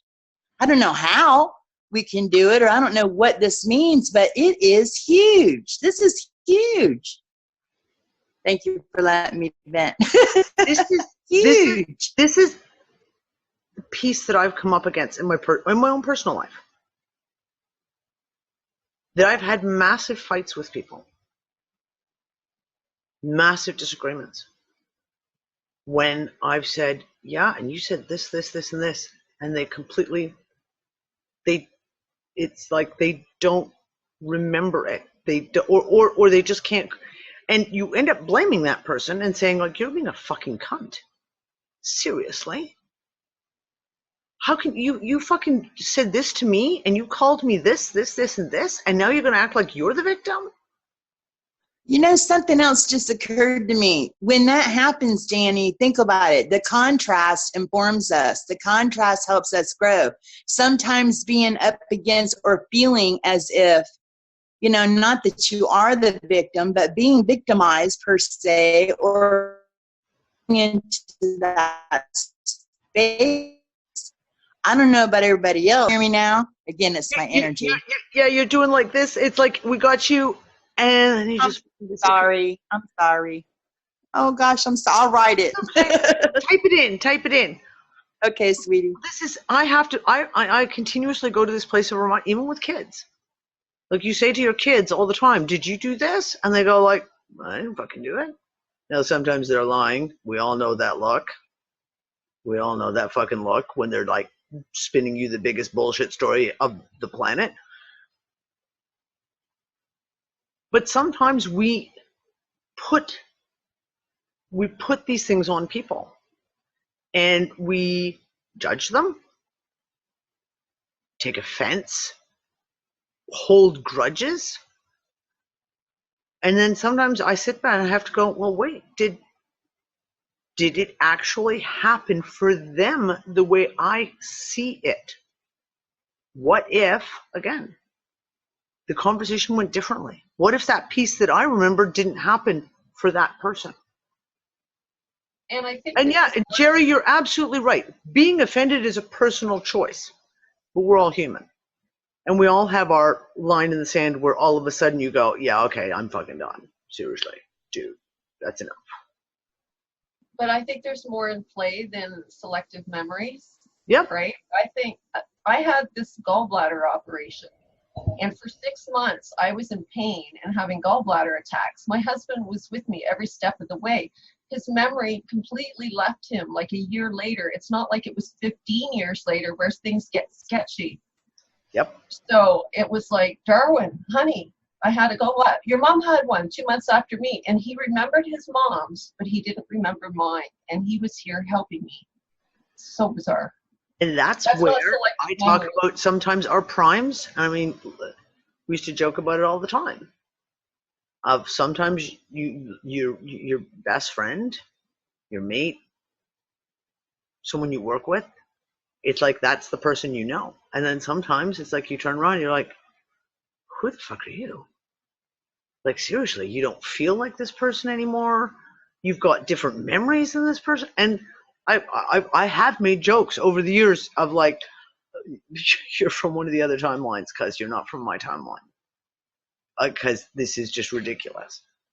So we add all these breadcrumbs together. Like, I mean, to me, we're talking about the symptoms of all the same thing. Like all these what seemingly could be considered different things, i.e. a Mandela effects over here, flat Earth, and mud floods and World War II history, and all these various pieces may seem and look separate. The personal Mandela effects, the what the fuck effects that we have in our own lives may seem different or to be a separate thing. But what if it isn't? What if it is literally all symptomatic of the same thing. And if that's the case, my big question is, what the fuck is this thing? Like, what the fuck is this thing? But what is if we are in a quantum war? You know, since we know they have these quantum computers, we suspect that they are fucking around with reality. But yet again, at that very moment when we realize they have a quantum computer, we realize we are quantum computers too, right? Like, you create your own reality, like what we talked about, like of what you perceive, right? Like, your brain takes all the informations in way more than you actually perceive and let into your view, right? Like, we are fucking around with reality, each one of us, but now we have this super player on the block, right? Like, that is on steroids and gets all the good care and all the money and gets all the good gyms and shit like that. And that are colliding with our reality, right? We remember the path we were on, right? We were on a path. We can see the goal. We can see our dreams. We have our own goals where we want to go. We don't want to kill each other, right? Like, we just want to live on this planet, get children, see our grandchildren growing up and shit like that. And there is some group that wants to fuck around with this, and they discovered now the quantum computers and fucking around with all our realities. That's why we think or feel that. I'm sorry. Well, here's the thing, though, Kibasi, that's a really good point. And there was a video, I'm pretty sure I put the video on last week's show in the archive about, are we living in a simulation? And it was a really good, well, I don't entirely agree with all the points the guy made. He put together, it was a 1-hour video that he went through and talked about, for example, the double slit experiment. But he explained it so well, so clearly, that it enabled a lot of people who I showed it to were like, oh, this so makes sense now. I've never really comprehended, for example, the double slit experiment. And he talked about Niels Bohr and Einstein and he simplified down their disagreement on what reality, matter versus quanta. The video was really well done. But here's the thing. If we are living in a non-physical, holographic universe, where we are literally a program, our consciousness. I wouldn't go that far. I wouldn't go that far. Hold on, Bossy. If I'm putting a hypothesis on the table, if we are within a program and our consciousness has been plugged into a matrix, however you want to define that, whether it's simulated universe, whether it's a holographic universe, whether it is a physical constructed reality that are, this avatar is being driven by a piece of our consciousness, etc. All of these things open the question to exactly the stuff that we're talking about things, for example, quantum computing. Not from so much the D-Wave stuff, because I've gone through all those rabbit holes of looking at D-Wave and CERN and all the rest of it.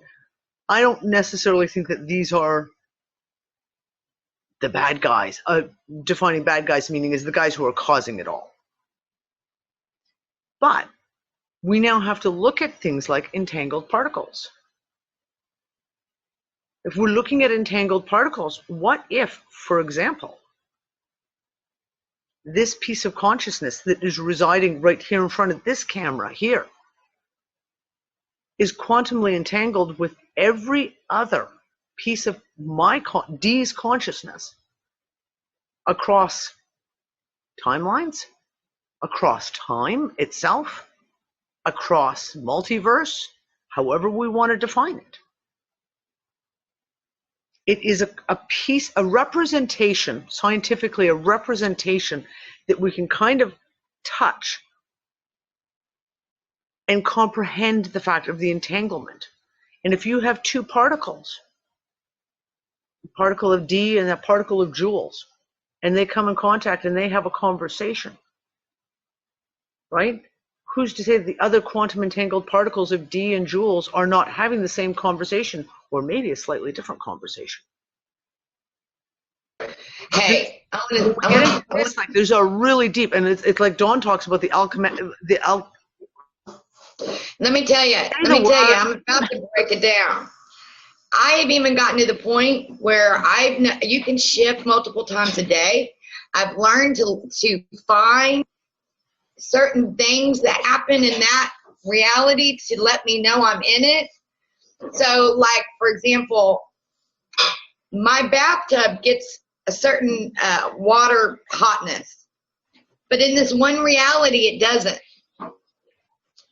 Or I have a shrub out front.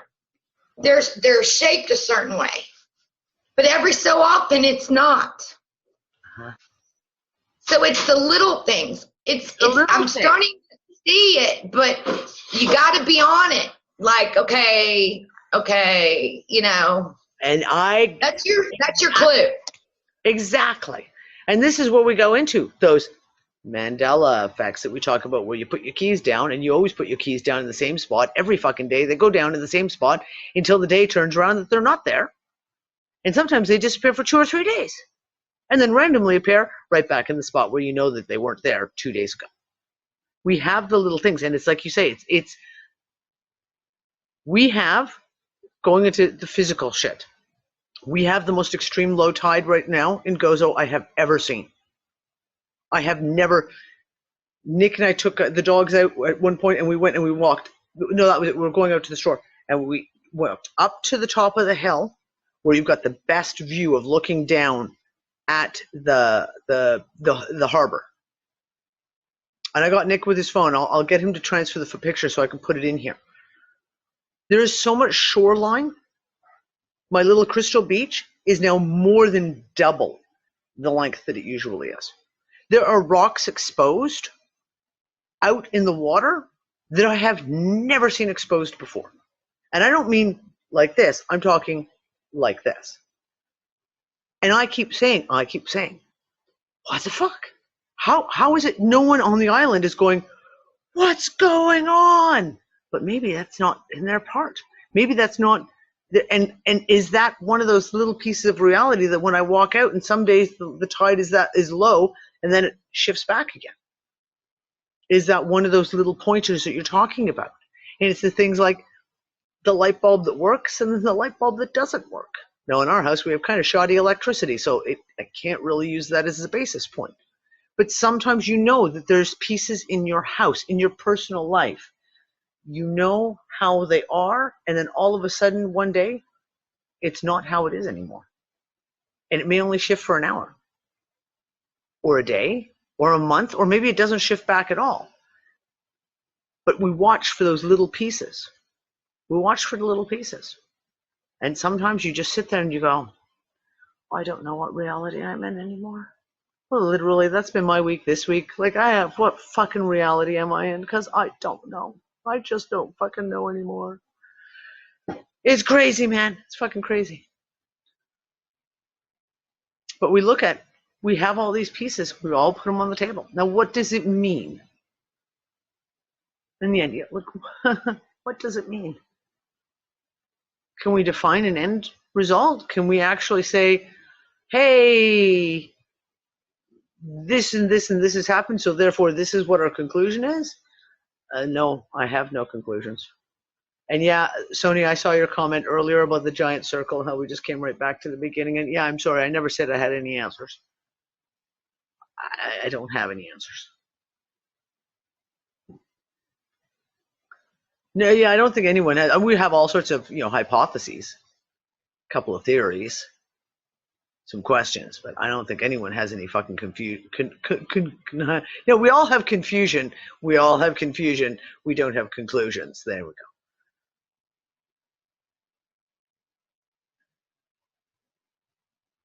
I've worn out my hypotheses, Sony. Like, literally, my hypotheses have just fucking, they're exhausted now. You just when you just start to think that one hypothesis might look a slight bit more tangible, and then boom, something comes along that turns it on its ear, and you go, okay, well, throw that one out.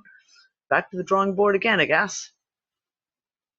It's all and nothing. Exactly. Regardless,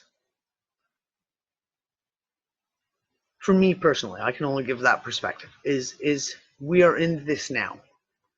So I'm focusing on this now. And that's all I can do for the moment. You just keep going through and keep taking notes of what's going on around us. Supporting each other is the biggest one I can think of. And that's why if ever there was a time in the last, how many years has UnFuckers been going now? 3 years, 4 years, however long it's been. If ever there was a time that made me say, this is the reason why we built this group, it's right now. Because the fact of being able to support each other, the shit is so big and so deep and so tall. And we all need that support. And we're going through a shit load of fucking stuff. And I will interject right here, Danny. You just answered the question of you've been posing all over the place. You'll never frickin' know. Here I go. You'll never know by the externals. You know that of what you just said about the reason why the UnFuckers exists is now. You know that, but you don't know it because you read something somewhere or heard somebody say something. You know that from your interior. And then you're translating it into the language that you're sharing with us. That's the difference between knowing with a small K and knowing with a capital K. I swear to God. Exactly. There's your answer. Yeah, and like the insane part of putting together a group of completely insane people and putting them all into one group and saying, have at her. I was nuts when I did it. But we built relationships between all of us.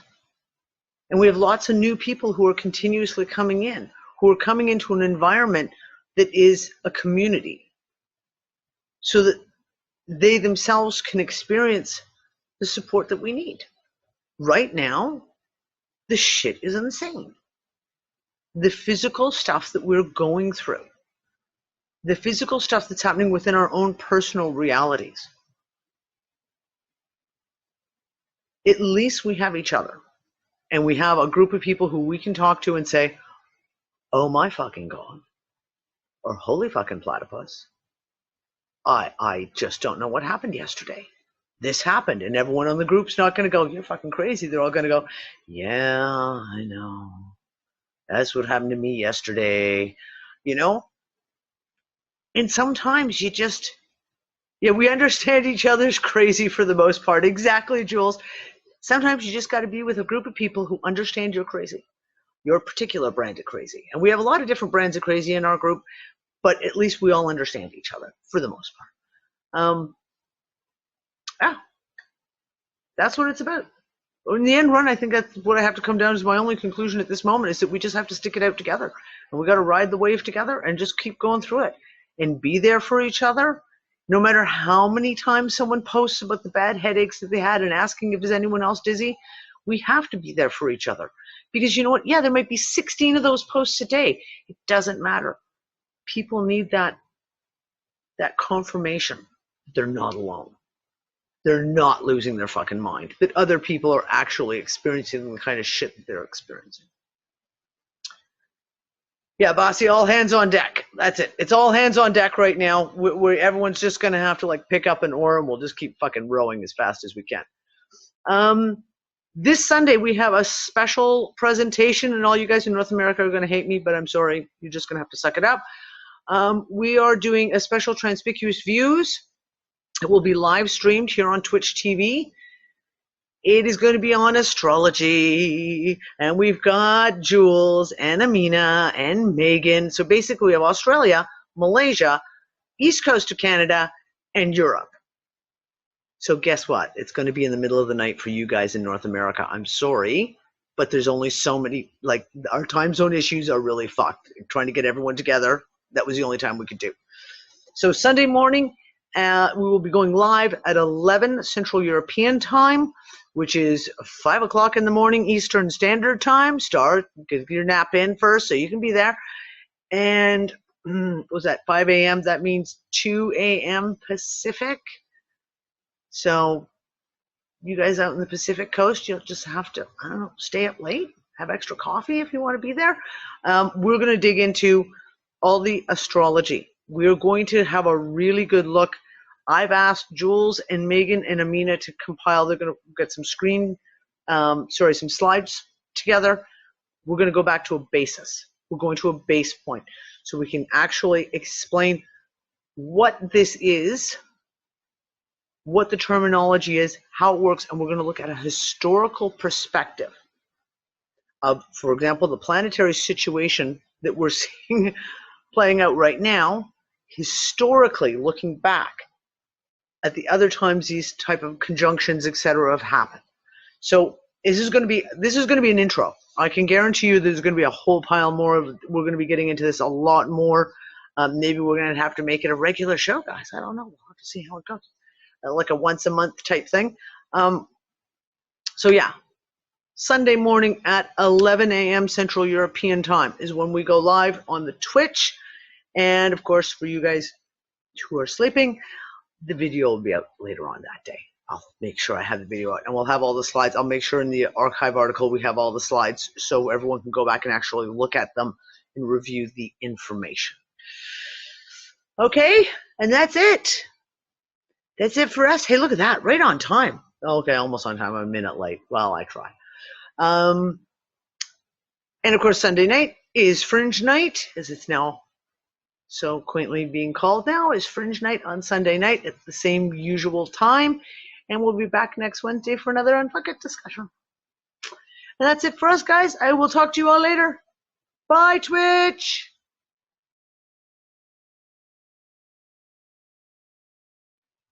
You good? We're out. I don't want to smoke. Oh, my nose is so... I'm sitting here trying to not pick my nose. My fucking nose is so damn itchy at the moment. Holy crap.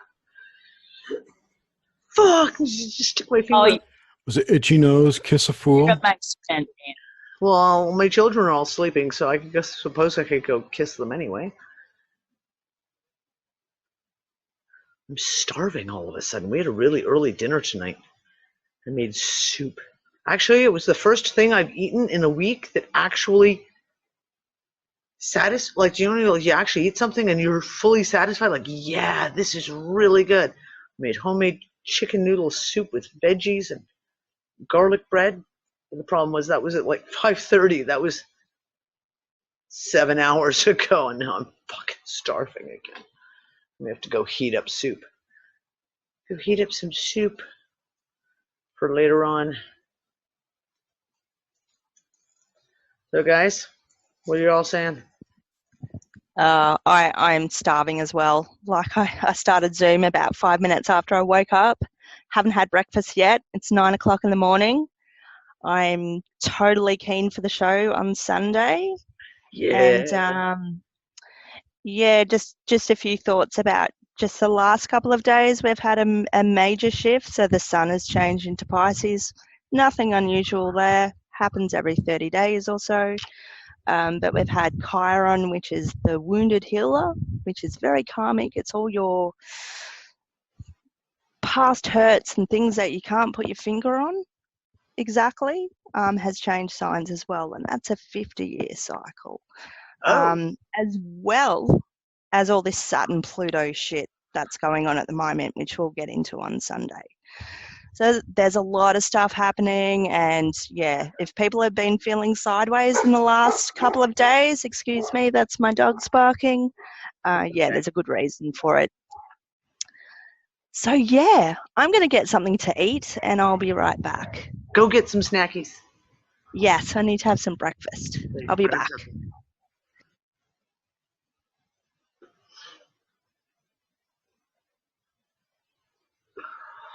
Lori's posting stuff out. So Lori, so you posted the orphans and foundlings, posted in UU, also pharaohs and others that were orphans or foundlings. Yes.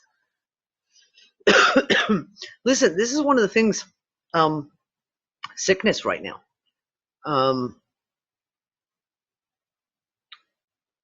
The amount of people I know, little ones at the moment, like infants, 2, 3, 4, and 5 years old, like it doesn't matter what fucking country they're in, they've all gotten sick this week. And they're all like just miserable, sick with fevers and coughs and snot and breathing problems, etc. And I said it to a friend of mine today. I said to Megan today, I said, when we see this all of a sudden happen and it plays out, and it's especially like when it's a specific age group, like these little ones, I have to wonder if it's not a virus, it's not a bacterial thing, it's a response to the energetic, a response to magnetic stuff, something physically shifting within the reality that is triggering these reactions in them. Because it was like within 4 days, everyone I know with a little one, they're sick. Whether it's here in Gozo, whether it's in England, Canada, the US, Australia, everyone I know with little ones, they've all got sick.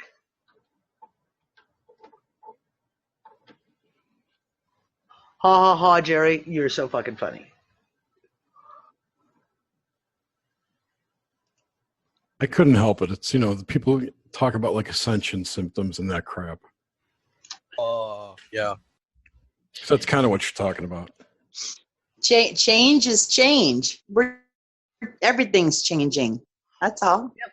And that's just it. So like I say, I always look at symptomatic as how things play out. And we right, but how much of it is like placebo effect from people watching videos of other people talking about this is, if you get a runny nose, neck hurts, it's right. But for example, I'm talking about infants right now. Oh, sorry. 6-month-olds, 8-month-olds, 1, 2, 3-year-olds. They're the prime.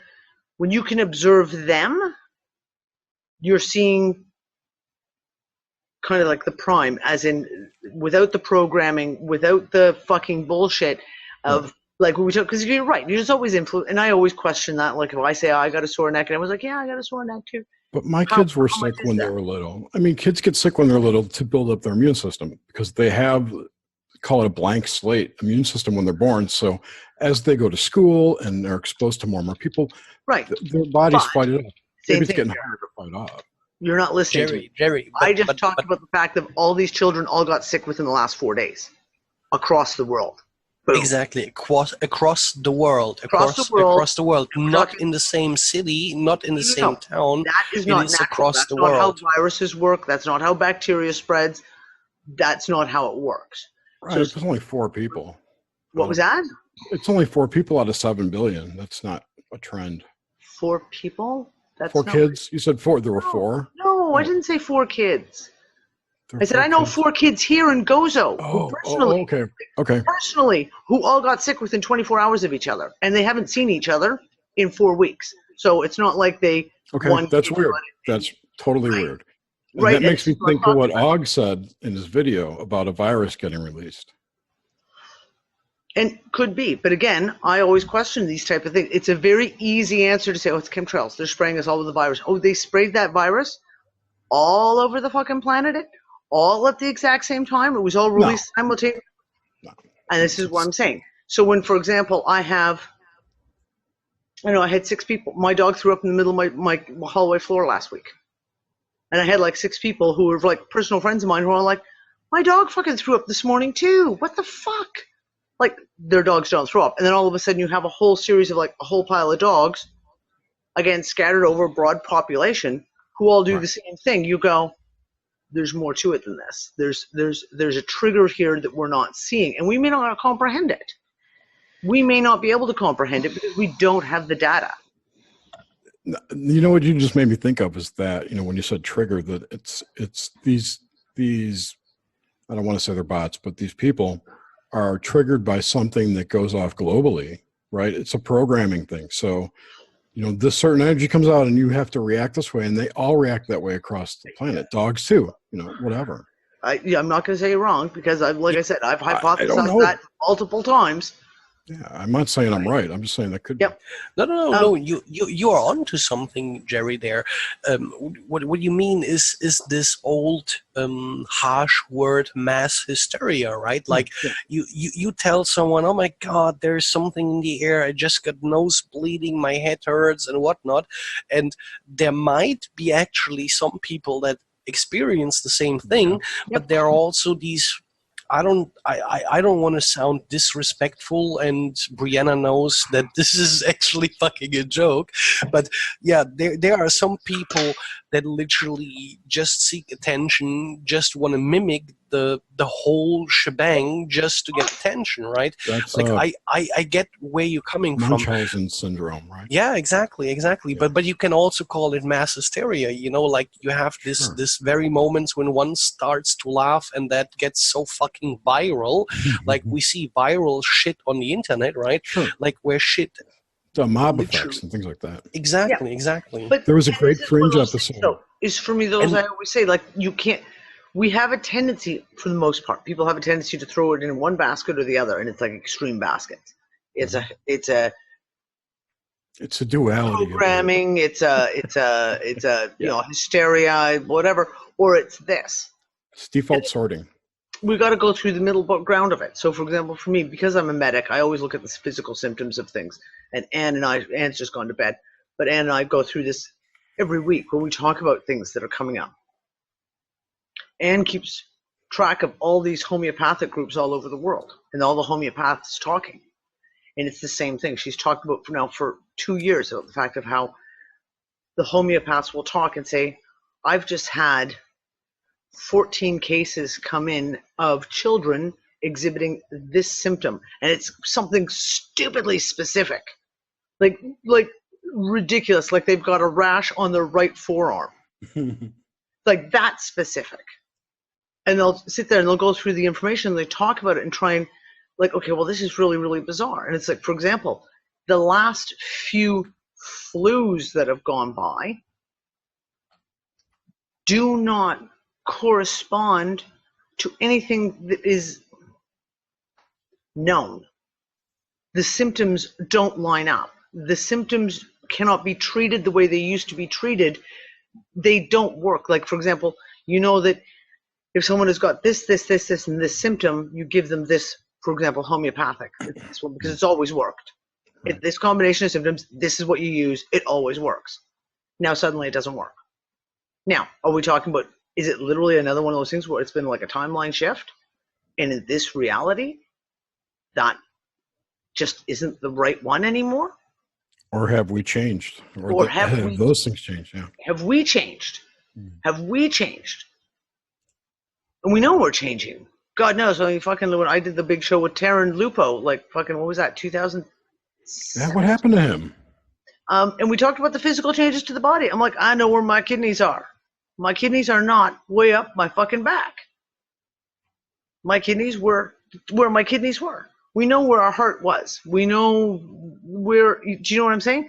There are physical changes happening to us as well. So we have the evidence. We know this is factual. Then those changes have to kind of filter through in our modalities of, like, say, how we treat things. Mm-hmm. And sometimes we're just like, it's like being on a fucking life raft in the middle of an ocean going, okay, I'm just going to keep paddling and keep trying everything till I find something that fucking works. That's how we've done it for millions of years. Yeah, apparently. Apparently. So I just wanted to add, there's a really good Fringe episode. I don't remember which season it is, but it goes through that. It basically demonstrates the effect that Bossie was talking about, where if you get a nosebleed and a headache and you tell people that there's going to be someone around, you know, if you spread it enough, it'll get out there and people will start taking down the symptoms. Yeah. But it's the effect where you believe something so true that you experience it. Absolutely. And listen, I've joked about talking about, you know, the whole manifestation thing, and have joked that my entire life I've been able to manifest that kind of physical reaction in myself.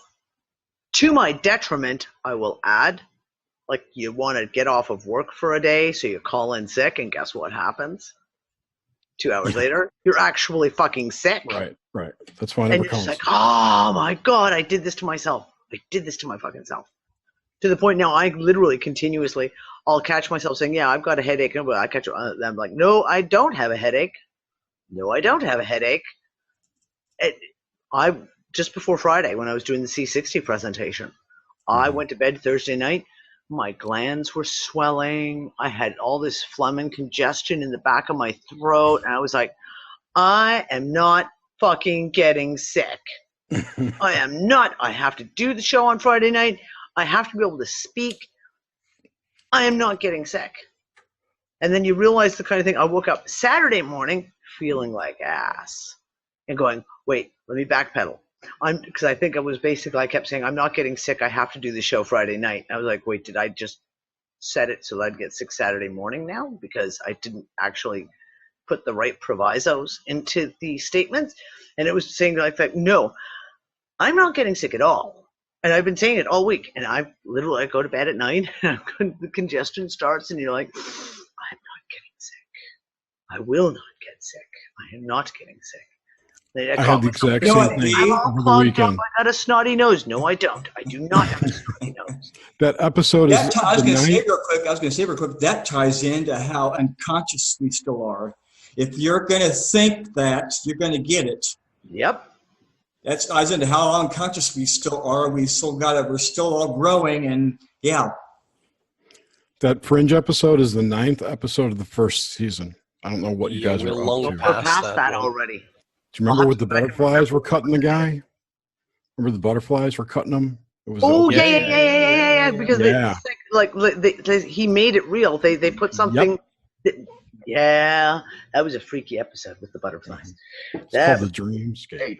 Hey, Danny, you just made a case for something in your that sick thing about how you express that. You made a case for two things. One, mind over matter. Yep. And the second one was you create your own reality. Yep. I know you've heard both of those cute phrases. Exactly. And you just made a freaking case for it out of your own experience. I know. Now, why can I not manifest myself $1 million? Well, I don't know. You have a weak It's tied mind? to negative energy. We're going to make Unfuckers Island appear. And one of us is going to have the deed to the island, so there's no fucking questions asked.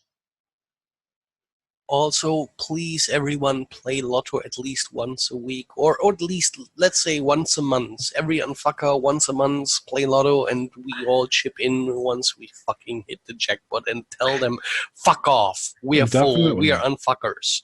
Definitely make some sigils and deploy them before the moon, full moons, new moons, that kind of thing.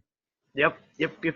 Hey, whatever fucking works. Whatever fucking works for you, whether it's make a statement, do a spell, fucking draw a sigil, and carve runes into a stone. I don't care.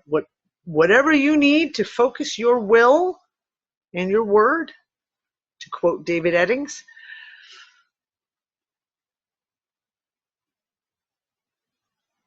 Well, Deb, go tell him to buy a fucking lottery ticket then. Yeah, I'll go back to my old motto about talking about all this manifesting is, especially for those of us who kind of go for the idea that we are in a simulation. It's a simulation. It's run by an AI. It's all code. It's all programming. Give commands. Give commands to the fucking thing. That's how it's supposed to work. Give it commands. Like you said, but it's like I said, whether those commands are casting a spell, doing as a sigil, making a statement, whatever works for you. Whatever works for you. But give it commands, don't go into a supplication, a prayer, or please, please, please. It's not the point. It's supposed to work for you. Yep. You're not supposed to beg for things. It's supposed to work for you. It got infected. That's another topic altogether, but it's supposed to work. That's a hypothesis, Brianna. It's a hypothesis. Yeah, well, for me, it's gnosis. I'm sorry, it's not a hypothesis. For me, it is gnosis, and it works. A belief structure is a belief structure. No, it's not a belief structure. It's a gnosis. I'm sorry, I do have to contradict this. It is a gnosis. That is not a belief system for me. And maybe that's the way it is in your reality. Again, that goes right back to our conversation we had today. Like, maybe that it is the way it is in your reality. And I can't know because it's not my reality. So therefore, how can I say what's in your reality? It is because it is the only one. It was an hypothesis at first, but it is the only one that actually functions on all levels, including the real, the hardcore logic. it functions. So that's why. But that's another topic. I'm gonna have to agree with her. I mean, y'all seen my background on Facebook. I put the Police album, Ghost in the Machine. That's the fucking problem. Ghost in the Machine. Yep. Like I said. That's an interesting point, Dawn. I was going to say real quick that what you guys are talking about, it's like make believe, then it builds upon that structure, what you were just talking about, the way it's built, make believe, and it comes into, it basically, it pulls everything together, make believe, and they've done a clever job of doing this, I'll give them that, or whatever this is done, the AI or whatever, yeah. We'll see you later, Jerry. It was good to hear you, dude. It kind of falls into the whole category of the past. Do you know what I mean? We can continuously question how we got here. Regardless, we're here. And even if we loosely define it as we don't even know where fucking here is. Like I said, whether it's a holographic universe, whether it's a physical construct, whether it's a computer program simulation like the Matrix, whether it is, pick one, we're still here.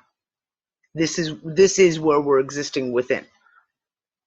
So whatever holds true to each person is our way out, or is their way out, is their way of dealing with it, because no one has the answers. So therefore, however, I was talking to one of the girl's really good friends, and I was talking to him about visualizing. And I was trying to teach him how to do some energetic shielding. And I told him my whole thing about the door, about when I block stuff out. And I said, now, mine is a door.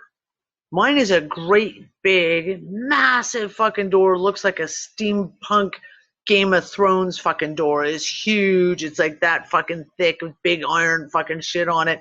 And when I slam that fucker shut, kaboom, nothing's getting through.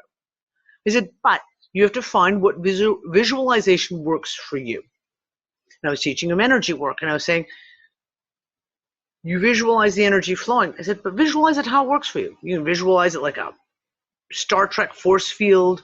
You can visualize it like water, like smoke, like light, like whatever color light you want. It work with what works for you. When you want to visualize these things, work with what works for you, because what works for me is what works for me, and I'm not going to tell you that mine is the right way.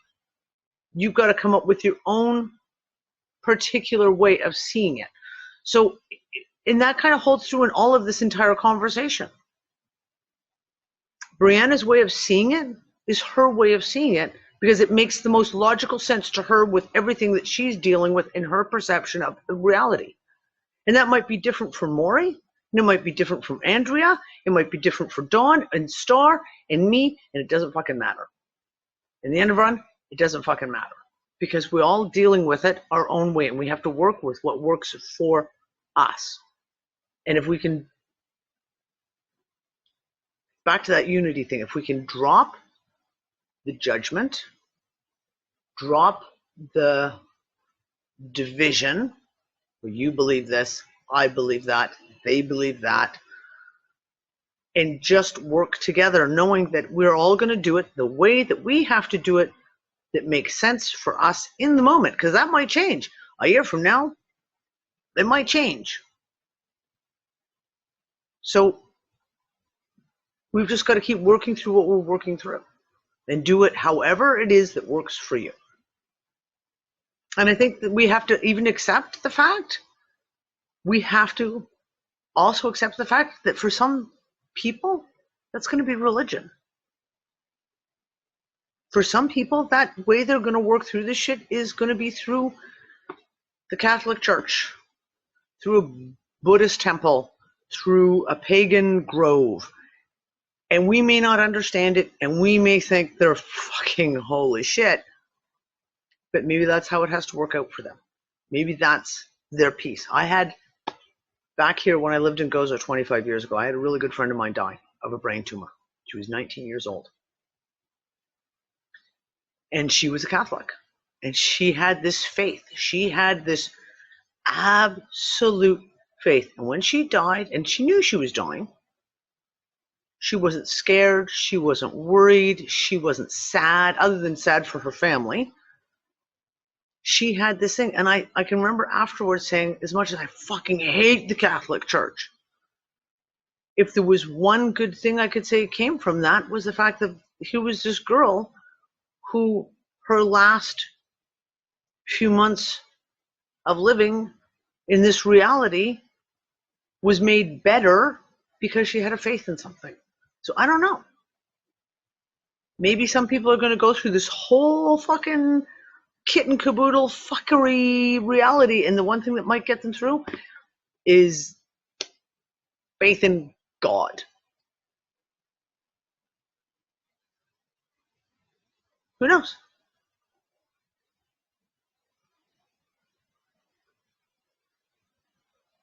I don't know.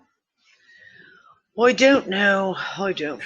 You know, that all reminds me of, we are all trying to figure out the same, right? We are all coming from a science factor, a religions factor, a cosmology sector, you know what I mean? We are all coming from all these different angles, but we all see that there is sort of a feedback loop between what we call universe and what we call reality and shit like that, right? Like, we know that our intentions or emotions have some sort of a, like Brianna said, like an impact on reality, right? Like, we feed in informations, but once we got these informations or these wishes or these commands, or let's say, for a better word, we want to hack reality, we use lies to slip in within these lies, in this reality, something we want to see as something we call real, and we get feedback some different things, right? Like, but yeah, there's always this feedback loop, Brianna. Correct me if I'm wrong. Are you still there? Bree? No, she's not there. She must have dropped off. Her internet must have crashed. Oh, no. No, I see her myself on my screen. I see her. There she is. Still see her too. It would not There unmute. she is. There she is. Okay. Ah, there she is. And I'm like, going, where'd she go? I can't see her. She's Not here. She's Cookie I could- Monster. She's Cookie The Monster. whole muting thing disappeared. Oh, and the camera turned on. So it's my computer is acting really funny. Really funny. So are your cats. And the cat's agreeing. Yeah, and the cats are having of course. What was that about the feedback loop? There we go. Here we go. Feedback loop, right? No, you I said- asked. I don't know what you said, I though. I was said, typing. like, we are feeding all from all these different angles into this loop, right? Into universe, and universe feeds back stuff. And you were talking about, I forgot the name again because I'm not that religious. What was it? The demiurge, right? The loop that you're talking about is exactly what I have been talking to you about since 2015. Yes, exactly, Getting exactly. out of said loop. I Remember know. the tattoo I mean, did? I'm You were kind of there out when of- I had my I'm tattoo. in a new one. Remember what I did? Okay, what did I get as a tattoo on my fucking left arm? Because you were right there. I was telling you before, and I infinity. showed it to you. It's Infinity a Chen sign. yes, I mean- with the yeah, with the strand that gets out of the loop. The whole idea is that Exactly. out of the loop. It has this big strand getting out of the loop. It is a, well, Danny would say, in my belief system, as I see it, it is a loop, and we all talk about loop, no matter what we believe this You didn't hear reality the is. last 10 minutes of the conversation we had, did you? Loop, loop, loop. No, I missed some because I had to get up and take some stuff. I'm in Listen the to dark. the recording. I'm going to put this out, so listen to the recording, because I said some stuff that I think you'll find interesting. That agrees with what you're saying, is what I mean. Yeah, anyway, get out of the loop. That's the idea. Oh, Yeah. speaking about a game quickly, before I forget this again, sorry, Brianna. There was back then, I can't remember because everything got so fucked up.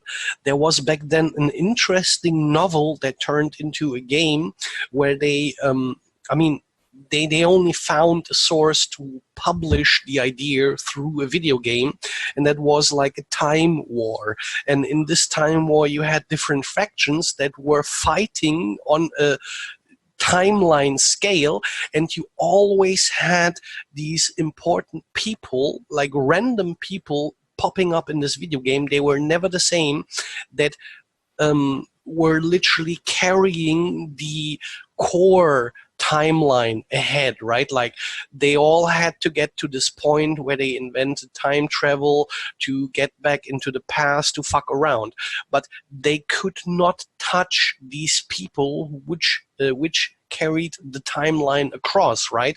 Like they could kill anyone else, but not the people who carried the timeline across. And every time you finished, every time you finished the mission, the whole timeline shifted on what you did. You know, like what scripts you triggered and stuff like that. What game? What book? I want to know. This is interesting. That was a stupid shooter thing that never made it on Steam. Hang on, I'll have to research this, and I'll send you tomorrow if I find something. Yeah. I'd be interested to know what it is. You guys, someone asked earlier about Groot. Groot, we took him to the vets today. He has a blood parasite.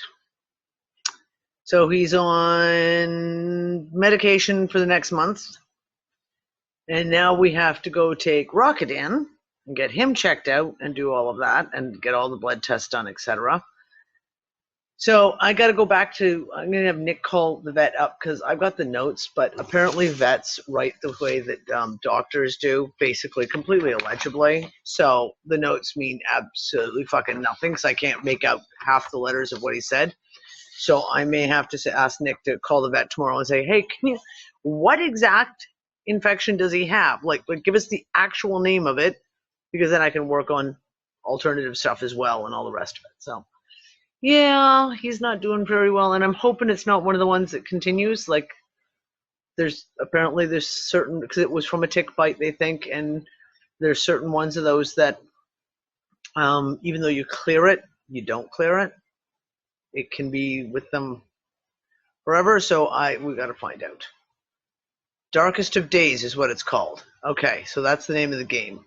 Yeah, and weirdly enough, it came out 2009 because I remembered it a little bit earlier. But 2009, 2008 is one of these weird years where some people say these timelines fucked up, collided, and everything got weird before 2012. Yeah. But that was the whole idea, you know, like two or multiple factions fighting over it. I never got the game because it never got really, where I could get it legally. Well, I'll have to see if there's any. You never know. You never know what you can find. I was going to say real quick. I'm really big on the fact that books and games and movies and that, they have these pieces for us, and they just keep dropping these pieces in. D, that's just it, what you just said. Just the notices they keep giving, no matter what that notice is.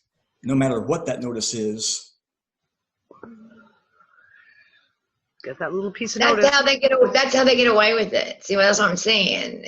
They know lore. Lore is law. It's just we don't, and that matters not. Okay, and that's one of the reasons why we're going to get into the astrology stuff on Sunday, because they use this shit. We know they fucking use this shit. So we need to be equally armed, so to speak. Like we need to arm ourselves with that same knowledge. And the same thing goes with the numerology stuff. And even, as much as I hate to say it again, because it's biblical, gematria. We're going to need to start looking and researching things like gematria, because we know they use it.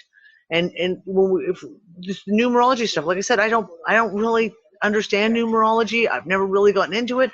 But I know they use it. So I always look at things like the dates and the times, etc., that keep coming up over and over again, because obviously there's something more to it. Well, and then a big part of that, too, is defining your own game and owning your game, because you're not lost in the sea, see? Mm-hmm. So by doing that, then you're taking control of your vessel. and you make the rules of your vessel. So that is your way around it. And that's why we have to leverage everything. You know, we look at, we'll say something's good or something's bad, whatever. But if our thoughts are, if we're creating as we think, right, then, you know, if we leverage. Go ahead. I had a really cool conversation with Jules and Megan and Amina when we were setting up the show. And Amina started talking about the planetary stuff. He said, when you all of a sudden realize that there's certain pieces that are in play, it's kind of like being on a chessboard. If a certain piece is in play, like I'm an Aries, and let's say, fucking Mars is in play. And Mars is doing a specific thing. And you sit there and you're like, oh my God, my fucking life at the moment is completely fucking insane. What the hell's going on? But you know that will shift out of play and like Amina said, like there was a specific thing that she talked about, which of course I can't remember now. And she said there was a bunch of people and it was all going to be out within September. She told her this friend of hers at work, one of their co-workers, you're in this place right now, but in September, it will be out of that place. And immediately gave that person this sense of like, okay, like there's an end. You know, you're going to deal with this shit, but at this time that ends, and then this phase starts, and you'll have this breaking free. And sometimes that's kind of the thing too, when we can define what's at play in our reality and what's not ours. I.e., if there's shit that's coming in, and like I said, unfortunately, Amina gave some great fucking examples of this astrologically speaking, which I can't even fucking hope to repeat. We have certain things that may come into play that we can't maybe control, but we can control ourselves within that because we define our game. Like you say, Dawn, if you know that the fucking shit's happening at this aspect of your life, whether it's work, because your boss is being a fucking asshole because he's a Capricorn and you're a fucking Virgo and God knows one planet. I don't know. Look, I'm obviously just spouting gibberish at the moment. Jules is laughing her ass off. Right? But if you know, you can define your own game by knowing what's going on. And then you know that, okay, well, but at this time that's going to end. Yay! And then you know that you can, it's just that momentary piece. And you can redefine how you react in those situations because you know what's going on. And then you can define your own game, right? And take those stances. Does that make sense? Jules, did I just totally fuck that up? Yeah. No, you didn't. You made sense in a completely basic way. So absolutely, if you have your own natal chart, your own birth chart, you can plan for these things. You can look at things more objectively when shit hits the fan. Like if your Mars is, square Uranus or Pluto or whatever, you can actually plan for these things and not take things so personally as well. That's basically just increasing your own awareness of things that are actually around you. And that's growth, by the way. Yeah, and it's absolutely. And the problem is sometimes this shit happens to us and we take it on. We take it on like it's our shit. Like we've done something wrong. We've fucked up somehow. And all this shit is us. But when you can all of a sudden take a step back and maybe realize, no, the problem isn't that. The problem is that my husband is a Aquarius or a Capricorn, and this is what's going on. And we're right now like, nah. Then all of a sudden you go, oh, wait. Okay, maybe it's not. But it becomes a tool at your disposal, an added tool that you didn't have before. Exactly. It doesn't mean it's your ruler. Nope. I know a lot of astrology people seem to, I've heard a lot of astrology people maintain that it controls everything, but I don't, from my perspective, no, it doesn't, but it sure as hell is a good tool to have to know how it works. And yes. Then you take it a step further, like Dawn keeps talking about, and take control of it and make it your servant, not your master. Exactly. Well, it also shows you what you have actually learned and walked through and what you have not, because the ones that sting like that, it's just right there. Now you get to make a choice. Do I face this and walk through it? Or do I Dawn and make Maury, the rounds again? do you mean something like you know what's the weather is tomorrow, so you can wear accordingly clothes, right? Like if it's Bring an hot umbrella tomorrow, 'cause it's gonna rain. yeah, exactly. Well, I mean, it'll help you to know what's coming, but what I'm saying is you may roll through some of this with grace and dignity because you've already learned these lessons and you do well, but there are certain ones that they sting real bad, and that's your little kick in the ass, like, hey, you need to look at this because, you know, it's that whole moving through, in my opinion, anyway. I'm tired. Like I tell Maurice, I'm a quick learner now. I don't want to have my ego fuck me up. Okay, I've had my ass kicked a lot in this life. I'm 51. I think I'm learning real fast when something comes in and I get the old 2x4. You know, I've had a few of those. You know, I'm like, okay. Yep. Okay. Yep. You But some know? of this stuff that we're talking about is also not in specifically, and that's what we're going to be getting into on Sunday. It's not specifically into our personal life. Like some of the stuff we're going to be talking about on Sunday is like this Pluto Saturn fucking bullshit at the moment, in historically what that means politically, financially, which is the greater world around us. But the same thing, it is if we can use it as a tool, and we can know what was it? Jules? What was it? World War II fell into this somehow. I can't remember. Yep, there's been major times in history when Pluto and Saturn make some sort of aspect, a hard aspect. Conjunction is when they're together, and that's going to happen in 2020. So if we're seeing that build up now, we're seeing the corruption in corporatocracy, blah, blah, blah. You had, I think it was a square in we had Uranus in Taurus 84 years ago. So that was in I think it was 1934 or thereabouts. And that was the start of all that tension prior to World War II. And you had basically a square at the start of World War II when Germany invaded Poland, and then you had the Soviets invade as well. So that happened on a hard aspect.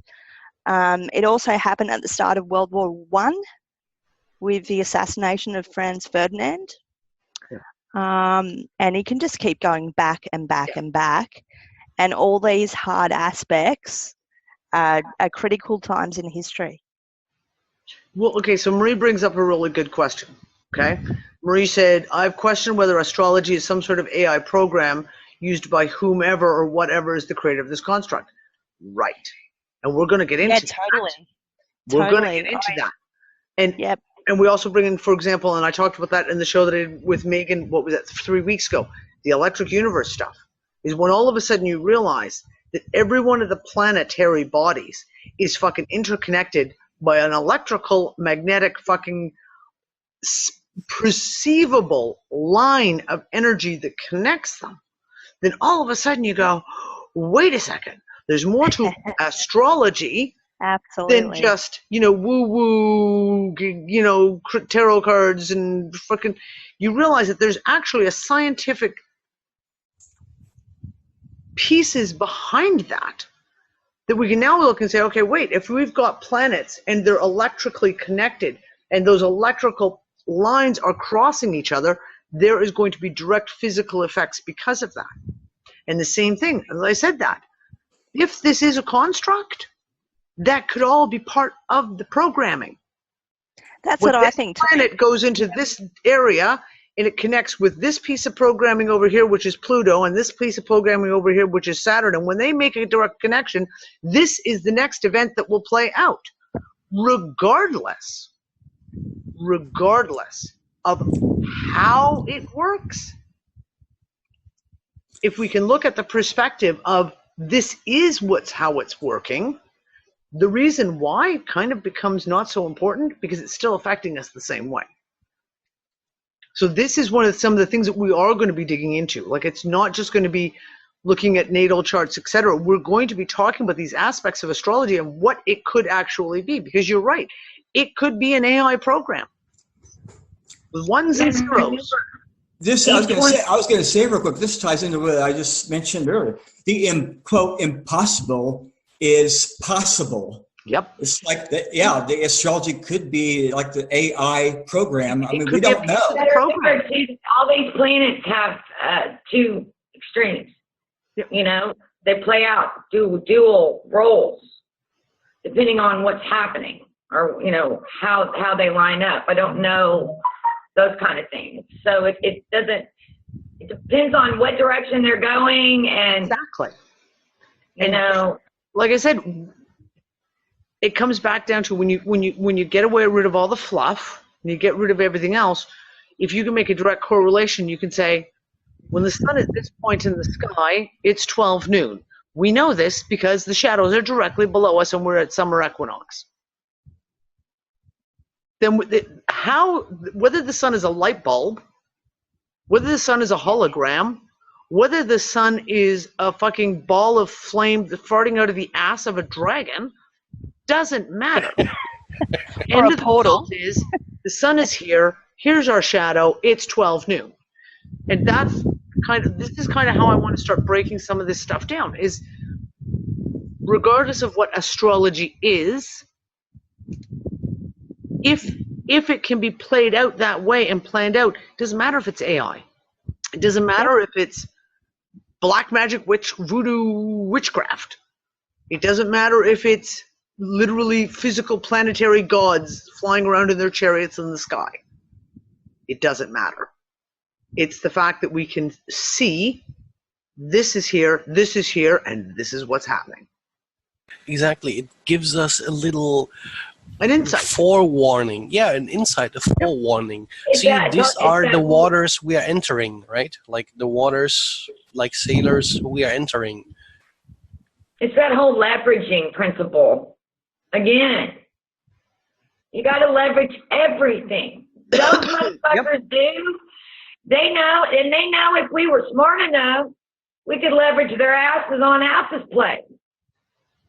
Yep. Exactly. Right? That's why they over here try to put a hold on the leverage trading, right? Like we as humans could decide one day, fuck Amazon, right? Like say it out loud, fuck Amazon. Their Nasdaq price drops, and we all put a put option on them, and we all profitize of them falling down, so to speak, right? Like exactly, that's what you said.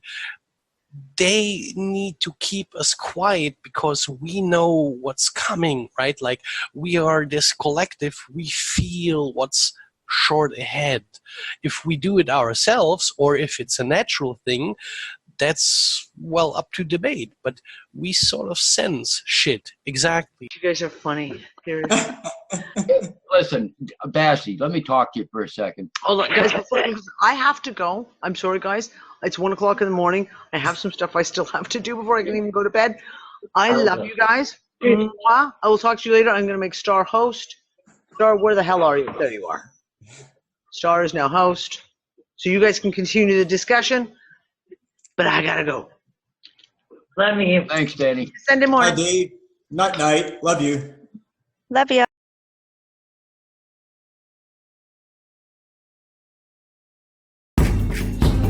One small step